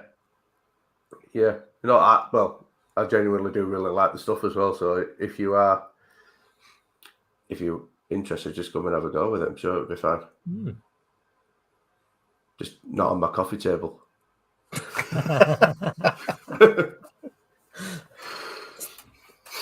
You could do like a checkerboard thing, because I mean, you could kind of sort of tape off different bits and go right. Let's have different colours in these, and then sort of swap the tape over, right? Different colours in these, and then just end up with a lot of people do, because I've done I've like demoed on some of the training days now. Well, so I did my own training day, and I've been taking part in one of their training days in Leeds last year. But a lot of people were trying to do that, like taping patterns out, and you can do that. It's just a bit long-winded. Too much work for us. Yeah. It takes more than one coat out. Yeah. Yeah. Or why even bother? My wife was saying just yesterday that she wants to hopefully in the summer get the doors in the room here. We've got one door to the kitchen and one door to the kind of hall. She wants to get those sort of varnished this year. I mean, the doors have only been up 7 years. I mean, whether they need to be varnished or painted. They're plenty seasoned now. Still drying out. Yeah. When I did this desk, this is just a inch thick birch ply. But when I sort of had the plan to do it all, my wife, the first thing she said was just, "I'm going to put the finish on it." Why? I said, because I will put the finish on it. Yeah. What are you going to say? Yeah, that's what's called finish. Yeah. This is why I'm not allowed to decorate in the house, because we want the house decorating. Yeah, exactly the same thing. Yeah, we have. Did we finish the job this weekend? It was just like, that was it. A fireplace. We had about probably 18 months, 2 years after we moved in, 13 years ago, this summer, we had the fireplace in this room, sort of nicely bricked up, because it was the previous one was just junk. It was in fact the previous owners had installed the sort of Victorian bedroom cast iron that just had a little basket for a few cold. Oh yeah. One of those in the front room. It's like a sock warmer. Yeah. So it was like we ripped that out and sold it to the local salvage place, and then bought a cast iron basket. But we needed the fireplace to be bricked, so we had somebody in to brick it up and whatever. But it was just it was a local guy, cheap and whatever. And it's like, oh, right. So yeah, what do you want me to do? Well, just bring it up, and I'll finish off and just sort of fill in around the edges. And it's just like, yeah, the gap's been there since yesterday or day before yesterday. So I got some filler out, got those sort of filled in. Still needs a little bit, but it's 100% better than it has been for the last 10 years. Yeah, do a few more years before you have to do what else to it. I mean, this just goes to prove, if you say you're going to do something, there's no need to remind you every 6 months or so. Yeah. Don't need that kind of hassle. Yeah. I don't know if you can see those doors. Yeah. They've been like that for 2 years. They've got no varnish or anything on them, and that's moisture-resistant MDF. We finished. They're fine. Yeah. There's going to be a Monaco work on MDF. Yeah. It's hard. I mean, I do admire these people that kind of just will go into a house, get it sorted, and everything's nice and done in 6 months. Like, it's never happened. That's how it works for me. But yeah, I think if I just quit my job and did it full time, it still wouldn't happen.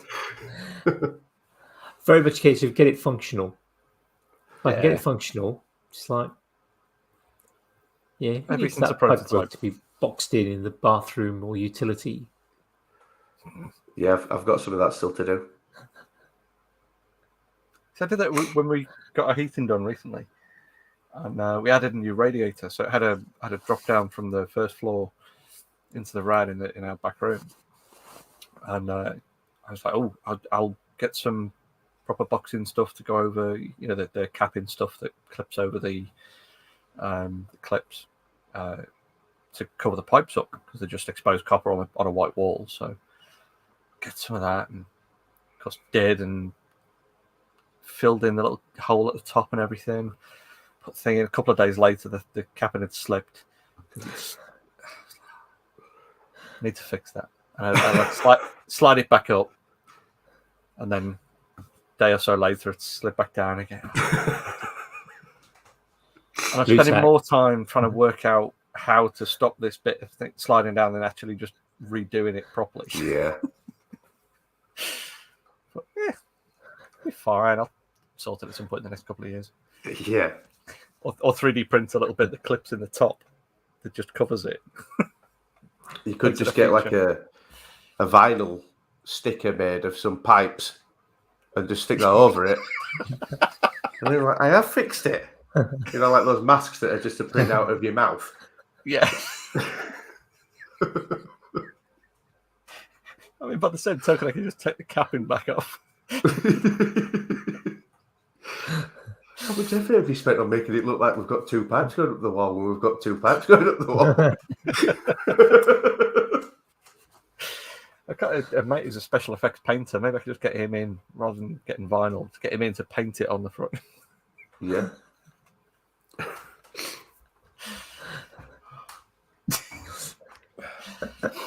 That'd be one of those sort of trip around the year-old type events, though, wouldn't it? Yes. Why is the capping gone? Oh, but the pipes are covered. But there's pipe. Oh, you... Yeah, it would hurt.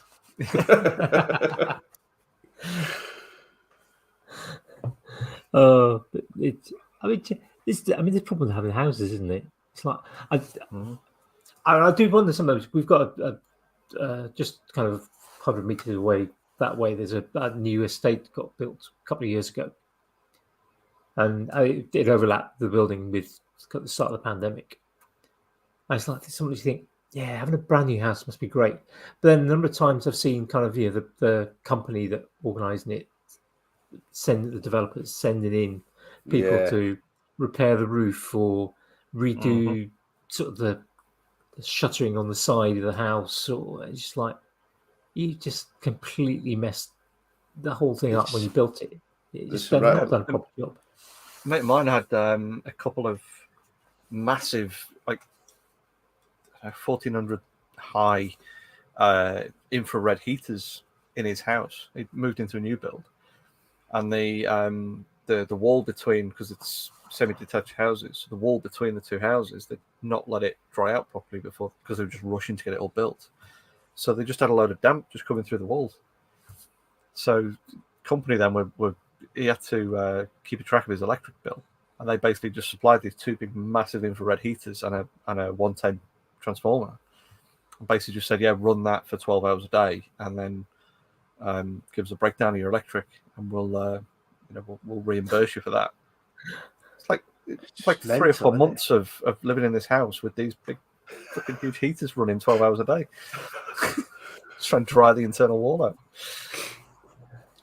But, yeah, the developers have made a few million on an estate. It's probably not a big deal, is it? Exactly. No. Yeah, they won't care. Yeah. I know my brother moved into a new building. One of his neighbours, when they moved in, I think they got some options and got like a bookcase against the wall and stuff, and these bits and bats, and they moved the bookcase. There was no plaster or installation behind the bookcase. It was just like a raggedy cut. It just burst onto its size. Just like, as if, how are we going to get away with that? It's just mental. Tell them don't move the bookcase. Yeah. It's not so, isn't it? I mean, Andy Mack on Gosforth Handyman channel, let's tell a few stories about sort of things like that. Yeah, finding bottles of pee and sort of behind the wall. And oh yeah, definitely. Yeah, there'll be all that going on. There's one story we said it was on the estate. You found an entire pallet of bricks that had been buried.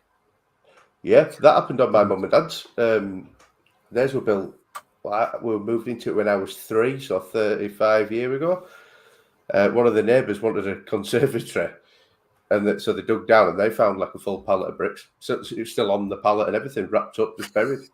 It's cheaper to do that than get rid of them. Yeah. So it's not like a new thing, but that's it's bad. Like the money wasted there. Yeah.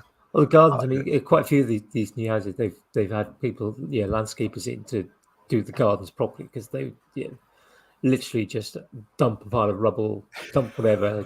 Don't bother cleaning it up, tidy it up, throw some turf over the top. And just like, and people started trying. Let's put some plants in. Oh, why am I getting loads of rubble and bits of metal coming out? All the stuff that the skip was going to cost to get rid of. Yeah. But the problem is the skips are already there. The skips are already there. That's the problem. Yeah, they have to take it to the skip. Charged. Yeah, that and they'll be charged for weight and number of collections and all that rubbish. Yeah. And if it's a Friday dinner time and it's like load the skip or dig a hole with a digger and then drop the pallet in with the digger. Oh yeah. What are you going to do? It's way more fun. You're going to bury the pallet of bricks, are you? Give archaeologists of the future something to think about. Yeah. Yeah, this is it.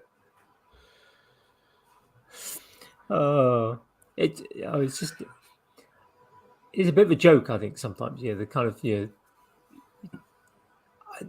if this joke actually just like you kind of sort of you get the people in trades who kind of go, we're the professionals or whatever. And you get things like that where people are just cutting corners every possible way.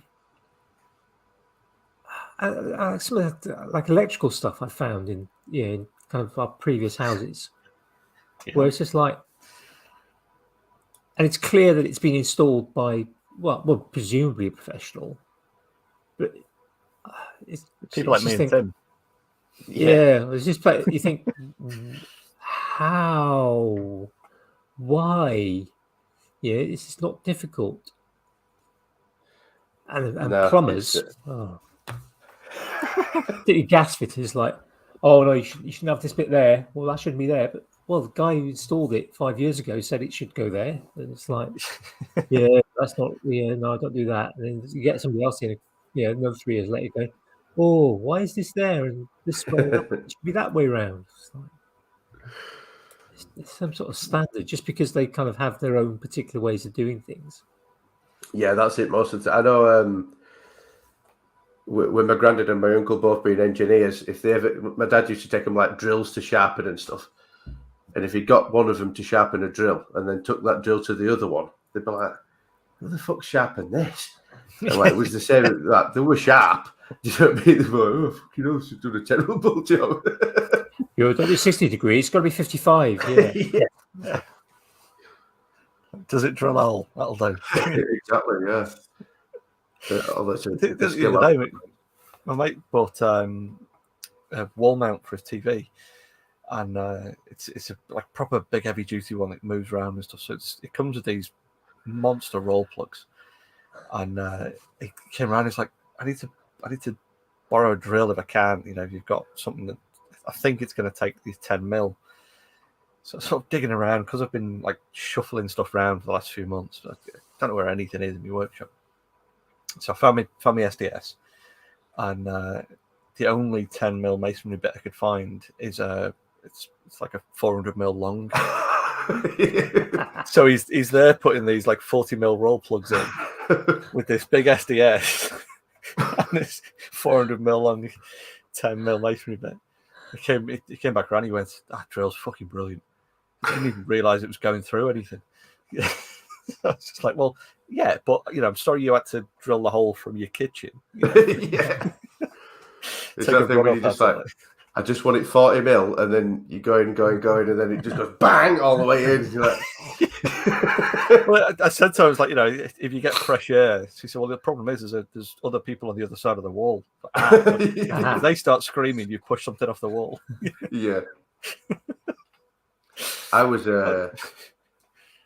putting a substation in a mill in Bradford, and the sparky that worked for us who was a proper rough bastard. I was in like the manager of the site's office, like the proper old mill. They have like little house on the way in. In there, I can't remember what I was doing. I think I was just like getting his tools. And he was drilling from the outside into that building, and they got hit by an oil painting of the person who built the mill. And he just drilled through the wall. Like, no. It's like, what is going on here?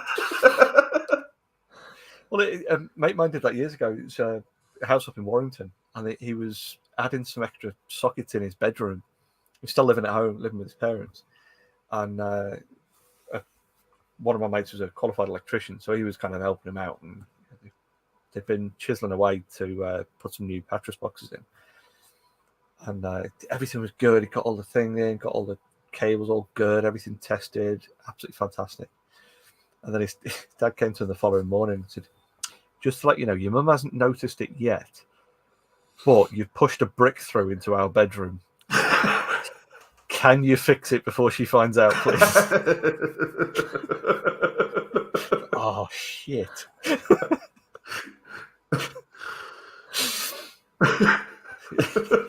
Easily done. Yeah. These things happen. Old house. Yeah. Yeah, I probably did the same a few times when I was rewiring this place. It's an art in itself, chasing out like it. Yeah, I need to do that. This place needs it at some point. Some Spark down in London called Tom Nagy, and watch him from time to time when he's got some stuff on. And he bought this. He does a lot of first and second fix stuff as well as all the usual kind of stuff. And he bought, I think it was Metabo chasing tool, and it's got 3 blades in it. So it does like you set the channel width basically. It's kind of it's right, of a dado blade type thing, but for grinding brick. Yeah. So you set your depth, set your width, and then just grind the channel out. And then hooked it up to the vacuum as well. So it's fantastic. You just stick a bog standard normal dust mask on. As soon as you pull the trigger on the chasing tool, it kicks the vacuum in, and it just pulls absolutely everything out. So you can do it, even with furniture in and everything. It's just dead easy. Just chase out. So maybe I can. Yeah, I could have done with that. Yeah, ours was a mess. Yeah, they're not cheap though. There's no time of. Well, that's the thing. It would have worked out about £1,500, I think. Yeah, that's quite well. Saying that by the time that's to buy the vacuum and the tool and yeah. So yeah, it sounds a lot, but you'd soon get fed up of vacuuming up after yourself. Or getting someone into the square first the box. It cuts out the actual whatever the name is, like Patras shape thing, socket box. Don't know. I'm struggling with that. But they look smart because I looked into those, but I was probably being too tight at the time. It was a bit of a rush job. Yeah, goes hand in hand with the accent, mate. Yeah. We're lucky in some ways for our house. It's, apart from the chimneys, the two chimneys, there's no solid walls internally. So passing electrics is just easy.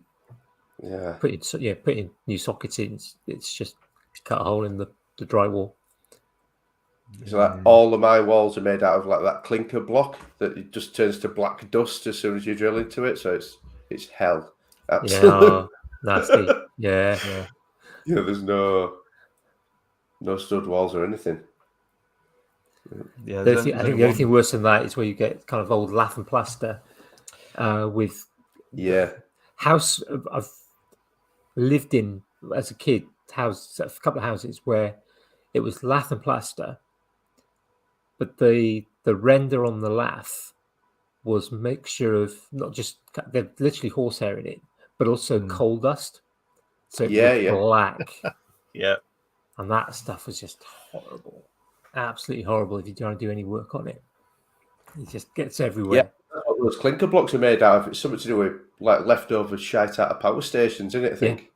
Yeah. Like compressed ash, essentially. Yeah. Yeah.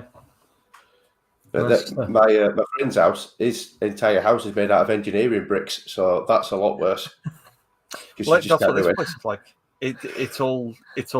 I mean, I live in a place called Kettering, and it's a thing known as just Kettering brick because it is all like full on solid. I mean, I've when I was trying to put our wall mount bracket up for our TV, I made a drill bit shorter just by trying to I thought I was drilling a hole. I thought it was going great. It was moving. I was getting closer to the wall, and it was literally I moved the drill back, and it just melted the whole drill bit. So you didn't notice like a stream of molten metal coming out of the wall. It's just vaporizing it in the brick. The Tinkerage is made from solid engineering bricks. Luckily I've got an SDS, and I've got some the Bosch SDS bits. It's a Bosch SDS as well, but I've got some of the Bosch bits. They're so worth the extra money. Oh, definitely, yes. Masonry bits don't stand a chance against the bricks. Kind of standard masonry bits, but these SDS ones, they've got like the tip is slightly curly, rather than kind of sort of standard. Just slightly wider. It's actually slightly, so there's a bit of a point to it, and then it's a bit of a curl, and then slightly wider than the sort of the shaft. And they just go through like butter, in the SDS drill. It's either Heller or Milwaukee that do. I think Milwaukee do a 4 flute, and I think Heller do a 3. But as an SDS, where it's instead of just being a straight tungsten insert, it's either a 3-way or a 4-way. Okay. And they'll stick them in an SDS, and you'll go through anything. I think Hilti make those as well, don't they? I used to have them for when we're fixing stuff down in concrete. If you hit the rebar, they go through the rebar as well. Yeah, because you can just waste days and days mucking about like that. But they are like you say, they're well worth the money because otherwise you just knackered. Well, that's one of the tips for going through like hardened steel, isn't it? Is to use a TCT insert bit. So using like an old masonry bit, hit the diamond wheel and get going on it. Yeah, Phil makes things. Didn't believe me that'd work when I think we were drilling out a knife handle or something. But he thought I was taking the piss. Stick a masonry bit in your drill. Yeah.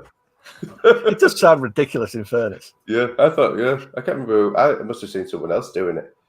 But it works really well. Yeah. As long as your drill bit is harder than the material you're trying to drill, it's going to work. It's hierarchy of materials, isn't it? Yeah. Yeah. And metals aren't as hard as people think they are. Obviously, they're harder than some things, but you take ceramics can be much harder than metal. Parmesan drill bits are not much use, though. Yeah. True. Yeah. It's definitely worth. You can get away with a shit machine, but good tooling for it. Good blades in shit saws or good. Oh yeah, 100%. Yeah. Drills makes all the difference. Yeah, it does, big time. Yeah, I kind of 99% agree with that. I think if you've got a really rubbish drill, if it hasn't got the kind of the torque to actually apply to the bit to the surface. Oh yeah, but I mean, it's the difference between spending £2 extra on a drill bit versus totally 60 quid or 100 quid more on a drill. Then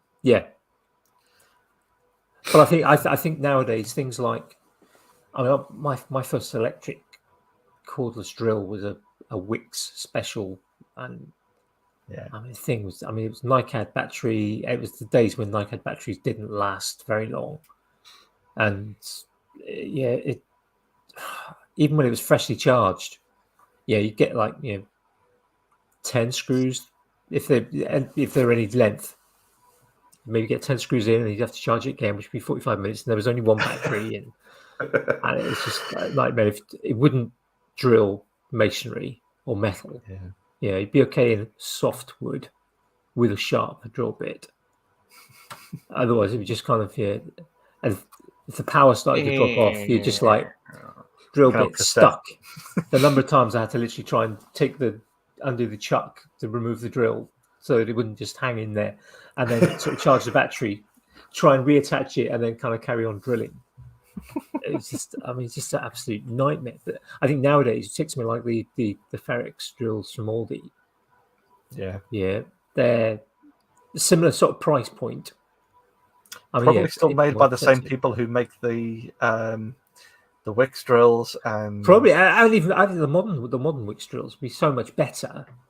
Yeah, the bargain basement drills that you can buy today, tomorrow morning, because depending where you are in the world, in the UK, it'd be tomorrow, are so much better than they were 20 years ago.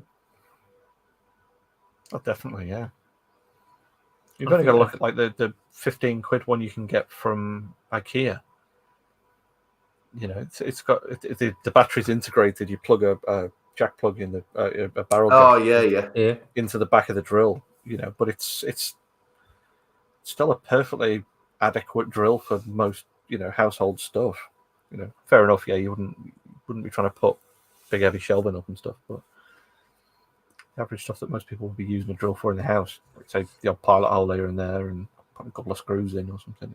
But that's all that's for, really, isn't it? It's putting up a couple of screws in, hold up your shelf for your bathroom cabinet, plasterboard walls. On plasterboard. But then do they supply the right fittings to use for plasterboard? It's that. Whoever uses the fittings that come with those.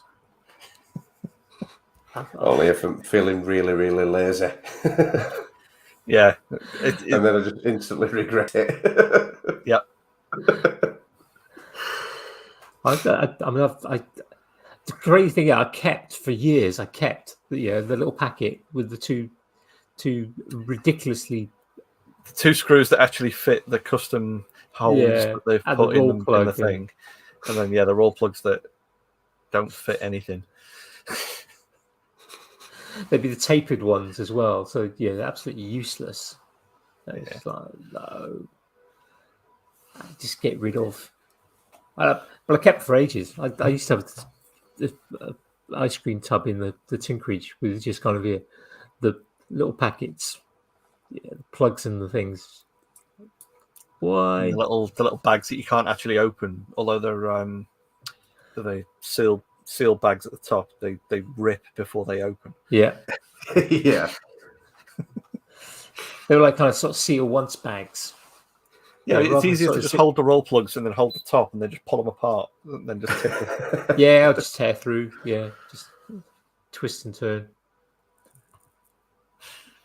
Perhaps we should move on to attention grabbers. I think.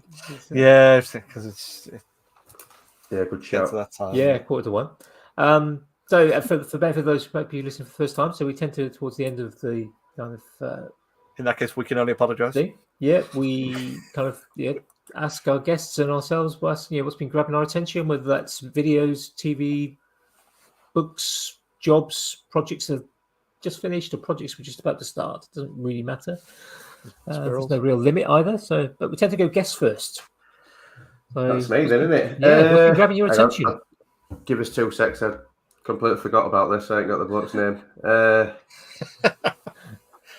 Well, mine's easy because I've been up in the loft for the past 2 days. I've still got another chunk to do. As we were talking about lath and plaster, that's my job for tomorrow, is sticking a couple of new light fittings in and removing the old two. Because we're getting ready for the week after Maker Central. Got some guys coming in to move a hatch and do the top-up insulation and then board the whole thing for me. Because some good friends, including Andy, made me realise it was stupid for me to try and do it myself. But what it has meant is that for the last few weeks I've been trying to get it all ready and prepped so that the guys can come and do it. Yeah. So it's just as much work, if nothing, Clear it. I hate to think about clearing the loft. Ours is just shocker. It's been epic. But yeah, because it's a turn of the century house, turn of the previous century, so it's all old stuff. All the ceilings are lath and plaster, and the light fittings are a foot away from the window. So I'm going to do the sensible thing while there is nothing else in the loft above. Move the light fittings actually into the room so they light the room. Yeah. So that's tomorrow's job, and yeah. Yeah, the light fittings we have a 3-bedroom house, and the 2 bigger bedrooms, which are both on the same side of the house. The light fittings are in an odd place compared to where a bed might possibly go. Well, the whole thing of putting it for the windows was for privacy things and stuff, apparently. Yeah, that's what I thought. Yeah, so people can't see you getting undressed or something. But so they kind before curtains or something, or not creating a shadow. So if the light is, if you're getting dressed between the light source and the window, you obviously create a shadow. Yeah. I thought it's just really annoying because I've got to move it back by about 2 meters. But when I looked at, I lifted a load of the insulation today and kind of getting prepped for, mentally prepared for what I've got to do. And the current fittings just screwed straight into the lath. So I was thinking, I've got to, work out it'll be going into a cross brace batten or something. Nah, it's just 2-inch screws straight through the lath. So I think I might mount it properly for a decent fitting. get something more than just a normal bulb in a pendant fitting. So, yeah, but when you put the chandelier in, you need something to a bit of support on the chandelier, don't you? Well, yeah, exactly. Has that bought you enough time, Tim? Yes. Right, mine is, as I've been doing a tiny little bit of wood carving of late. I made like an eagle totem pole head. This guy I've been following for a long time. It's called Steve_Solomon_down south, I think. He's in New Zealand. He does lots of like native carving sort of stuff. I can't pronounce what he calls it, so but it's really smart, really, really smart. So yeah, that's who I would recommend. Check him out. It's take a look at that. Yes, it's and then obviously a lot of people that follow him do similar sort of stuff, but he's my favourite, and he's a really sound bloke to talk to as well. He's helped me out a lot and been really supportive. Because I didn't know if I was sort of like stepping on toes, sort of like trying to emulate what he does, but he was like, "Nah, mate, just crack on. You're all right." So that'll do me. Yeah. It's nice when they're a good person as well. Yeah. I think most people in the maker community are quite kind of like, fill your boots, have a go. Because it doesn't matter. Most things are gonna always be slightly different, particularly if it's kind of like you're hand carving something. Yeah. I mean, he's got no doubt he's got significantly more experience, so he's always going to be a step ahead. And to aspire to create that is great, but he'll be making progress as well. So it's like it's not a zero-sum game. Oh yeah, definitely. And especially if it's a different part of the world. I mean, you do get those people like the river, the epoxy river table guy who kind of went. No one else can use that title for anything they make that involves river looking like epoxy type taily things. And it's like, get over yourself. If you're that concerned that people are going to be better than you, then start bettering yourself. Well, that's him not coming on the podcast now, then, isn't it? Yeah, I guess. He's chasing everybody that's got a hashtag river table in there. Yeah, particularly if you use epoxy. If you use water, I think you're probably okay. Yeah. And I think coffee is fine. You think you can quite happily do coffee table without any problem? Oh, yeah, coffee tables are okay. Yeah, that'd be fine. Easy to stay in, but What about you, Andy? What's been grabbing your attention, mate? Well, a bunch of things. We've did a bit of tidying. We had some visitors today, so we kind of had to tidy up a bit. I suppose for the future people, it is Easter Sunday today. Yes. So kind of people often, a bit like Christmas and I guess Thanksgiving in the States. People tend to kind of go visit family together, and kind of have some nice food and whatever. So we had a couple of family members come over and have some nice food. So did dark cooking today, but we did a bit of tidying because the room wasn't conducive to. It's 4 of us normally. That's fine, but to have sort of 8 people around a table today. Our table's just about big enough, but we needed kind of another table to put food and drinks on, and which we do. It was nice, but we needed to tidy, so did a bit of that. But it did mean lots of our under the stairs, which is kind of open. It's just a junk field. Our hall was a pile of junk, so my wife was kind of like, right, we're doing a lot of tidying up and cleaning. So a few things went to the tip. We've had 2 tip trips in the last 3 days, sending stuff out. So that's quite good. But I turned under our stairs. We had an old blanket box. Nothing grand. It was just a particle board, veneered particle board box. We used it for toys when the kids were really small. And for the last 10 years, we've had it under the stairs just to store things like paint, leftover paint. And in the winter, I didn't this year, but previously I'd kind of always bring in kind of glues and finishes and store in the house rather than leaving in the Tinkerage over winter. And it just turned into a dumping ground, stuff would be put on top. So if you actually wanted to get some paint out to do something, clear up some marks on the wall, something which is like never going to happen. So I had this brainwave of actually taking the feet off the bottom, putting it onto one of the ends, turning it upright, and turning it into a cabinet. So yesterday, it was yesterday? Yeah, it might be yesterday. I've lost track of the days. Technically, the day before yesterday, is it? We're now in Monday. Saturday. I turned it into a cabinet. Put a couple of shelves in. Actually, generated some sawdust for the first time in ages. Yeah, it did.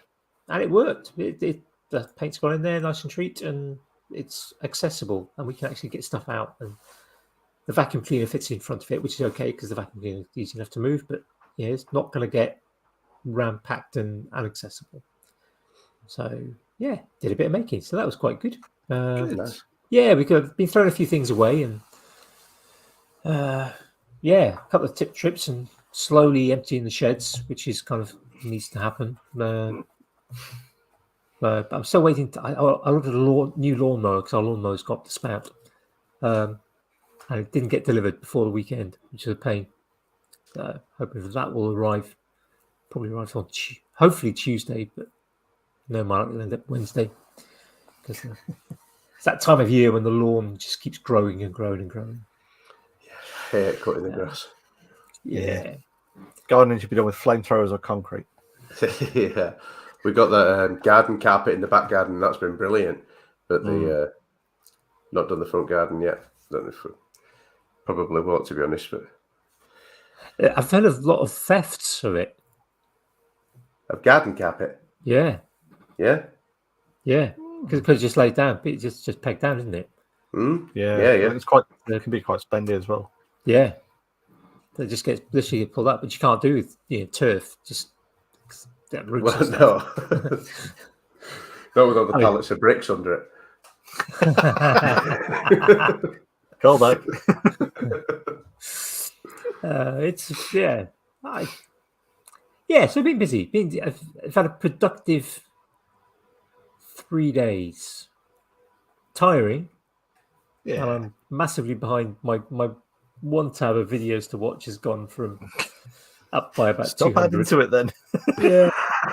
But it's been productive. Made stuff. Good.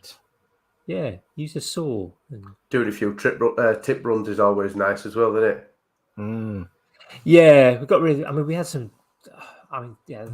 Yesterday there was a half rotten pallet, and we'd had this when we moved in. Yeah, when we moved in. Oh, this is the best one. You know, when you go to like a playground, you get that rubber matting. Oh yeah. That's underneath the swings and all that sort of stuff. So kids fall on it, they don't break. There was a in our garden. There was a 1 meter square section of this rubber matting on the edge of the lawn, and the thing's about 2 inches thick. I was like, we pulled it up years ago, and it's just been sort of stood up on its end by kind of the back gate, waiting to go. But it's just like too big to get in the car. And it weighed a ton. Yeah. So yesterday, I took an old.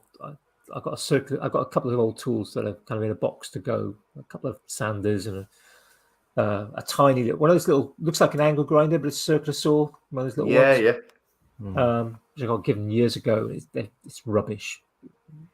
It's a nice idea, and they probably are quite good. But this particular one, to actually, the base plate is on a spring, so you have to kind of try and hold it. Press the black and green one, the and then push down. Saw. Yeah. Is it that one, the exact saw, the black and green one? No, this one's orange. Because it's probably the same style. It was like Challenge. Yeah, the whole thing's got to slide down, so you've got to be on a funny angle, and then there's a little a little push button that you kind of push in, and it's a rod with a what do you call it? It's kind of reduced diameter at one point, and you've got to get that reduced diameter point in line with the plate that's kind of guiding it to push it down. I managed to offload my one of those. I bought it was the JML exact saw or something like that when it first came out. It was that, labeled as being able to cut through any depths and super tiny little spinning circular saw. Little laser on the front. Yeah, and I bought it, and I bought it from somewhere like Macro or one of those type of places because it just happened to be cheap enough, and used it for like one project, realized just how crap it was. And then a mate of mine was talking about it. It's like, oh, yeah, I've got this plan to do this thing, and you could do it like a small like sort of circular saw blade. Like, just a tool for you. You borrow this, do whatever you want with it. And then fortunately he's forgotten he's got it. so it's out of my life.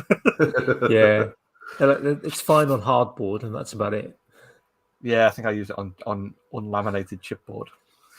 The other saw that was in the box of tools was an old circular saw. It was performance power B&Q. It was 25 quid 20 years ago. It's been used and abused on all sorts of things. I don't need it anymore because I've got a track saw. So it's like, right, I've tried taking a handsaw to this rubber matting in the past, got nowhere because I thought that would be an easy way of doing it. Right, stuff it. I don't want the circular saw. If this breaks it, I don't care.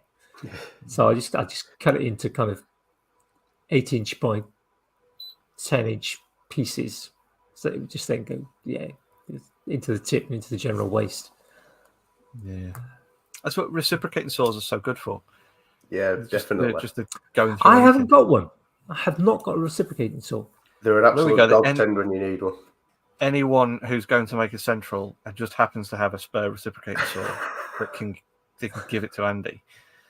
I swap it for a circular saw that's just been put through a pile of rubber. Clearing out shit from the loft, like big, like random chunks of wood that were up there from like bracing that were taken down and stuff. And I was thinking, maybe hand saw through it. No, it's like 30 degrees up there. Sod it. Just grab the recip saw and just carves through. Like, I mean, they go through anything. Shit, what they're putting anywhere near. Yeah. I've used one, but I just don't have one. You need one. They're not so good for cutting through live HV cables, as one of our apprentices found out. Do you not spike all of your stuff before you do anything with it? Yeah, but it was cutting the cable above it, which was dead, and then just carried on going. I mean, it was like 2 foot above and just carried on. He only caught it. It did flash over, like, so it's all right. But now we're not allowed recip saws at work. We just turn them around and cut upwards. Yeah, or just don't be a Burke. But there's we're not allowed cut to it do and have that. some control. Yeah. Oh dear. Yeah, they're good though. I'm a big fan. He'll never make that mistake again, though, will he? No, definitely not. Yeah. Hopefully he's alive enough to be able to make the mistake. Oh, yeah, it's fine. I think he probably lost his eyebrows, but he'll have them back by now. Yeah, I might. Well, I've got 2 options because I've got this box of tools. I mean, it's like I've got an old Makita NiCad 18 volt. Actually, with a new battery, it'd probably be okay. Yeah, put it in the vent. I've got a couple of options for it. I was, until COVID hit, going to a men's shed in sort of the town. It's got 6 miles that way, but it's a bit of a pain to get to. And it's only open 2 mornings a week. Well, sometimes it's only been 1 morning a week, which is a bit annoying. But I've heard rumour that there might be a shed opening up in the village that's sort of 3 miles that way. So if that's true, then I might see if they want some tools. If not, if I do happen to get to make a central, and if I happen to come by my own car, then I might just stick them in the boot, and if somebody wants to offload them to someone else. Yeah, it's just a shame to just take them to the tip and throw them in the electrical waste, because that's the other option. The problem is some of the stuff now, it's just, like an old NiCad Makita, it's not worth getting a new battery for it, because it's as good as it was at the time. Absolutely anything that you buy now is going to be... That's what I was saying, the oldie stuff, that for about the same price as a replacement battery, you can buy an oldie stuff with 2 batteries that's far more torque, far more options, lighter. It's all same firm as who make Titan and Erbauer and stuff anyway, isn't it? So yeah, exactly. Well, that's it. I mean, there are a limited number of power tool manufacturers. It's a case of company A comes along and says, "Well, we want it in blue, and we want to have 16 talk settings, and then Yeah. next company comes, we want it in yellow. We want to have 15 talk settings, and then Okay, so we'll do a slightly different plastic part for that. Yeah. So we'll have trigger shape A, and the other one, yeah. Do you think it's like a manufacturer's catalog, and you can kind of go, right, pick your color, pick your sort of overall shape. Do you want to, Like there is that soft grip rubber, butyl rubber that goes really horrible after a few years, or do you want kind of some hard plastic rubber bits, bump guards, and where do you want your LED to be put? Do you want it by the trigger, or do you want it by on the battery? Just if we carry on this route anymore, I'm going to have to reach up and get my Coldine catalogue from up there.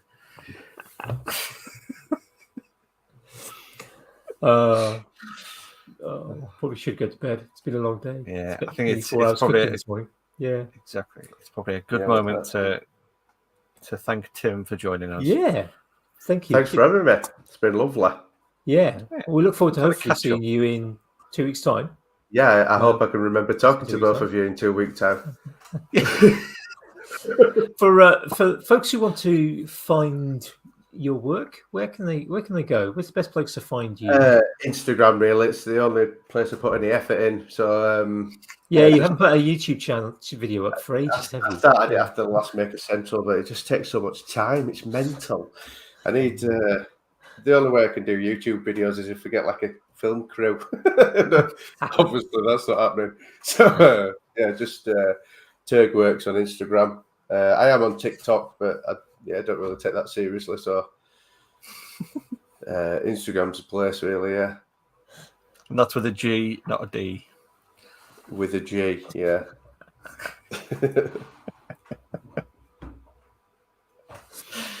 Fantastic. Yeah. Well, on that note, thank you very much for joining us, Tim. Thanks very much. Yeah, and we'll see everyone next week. Who we got next week, Jamie? Can you remember? We have Alex Jurassic. We have Alex Jurassic, yes. Yeah. He works for Raspberry Pi. Indeed. So nice.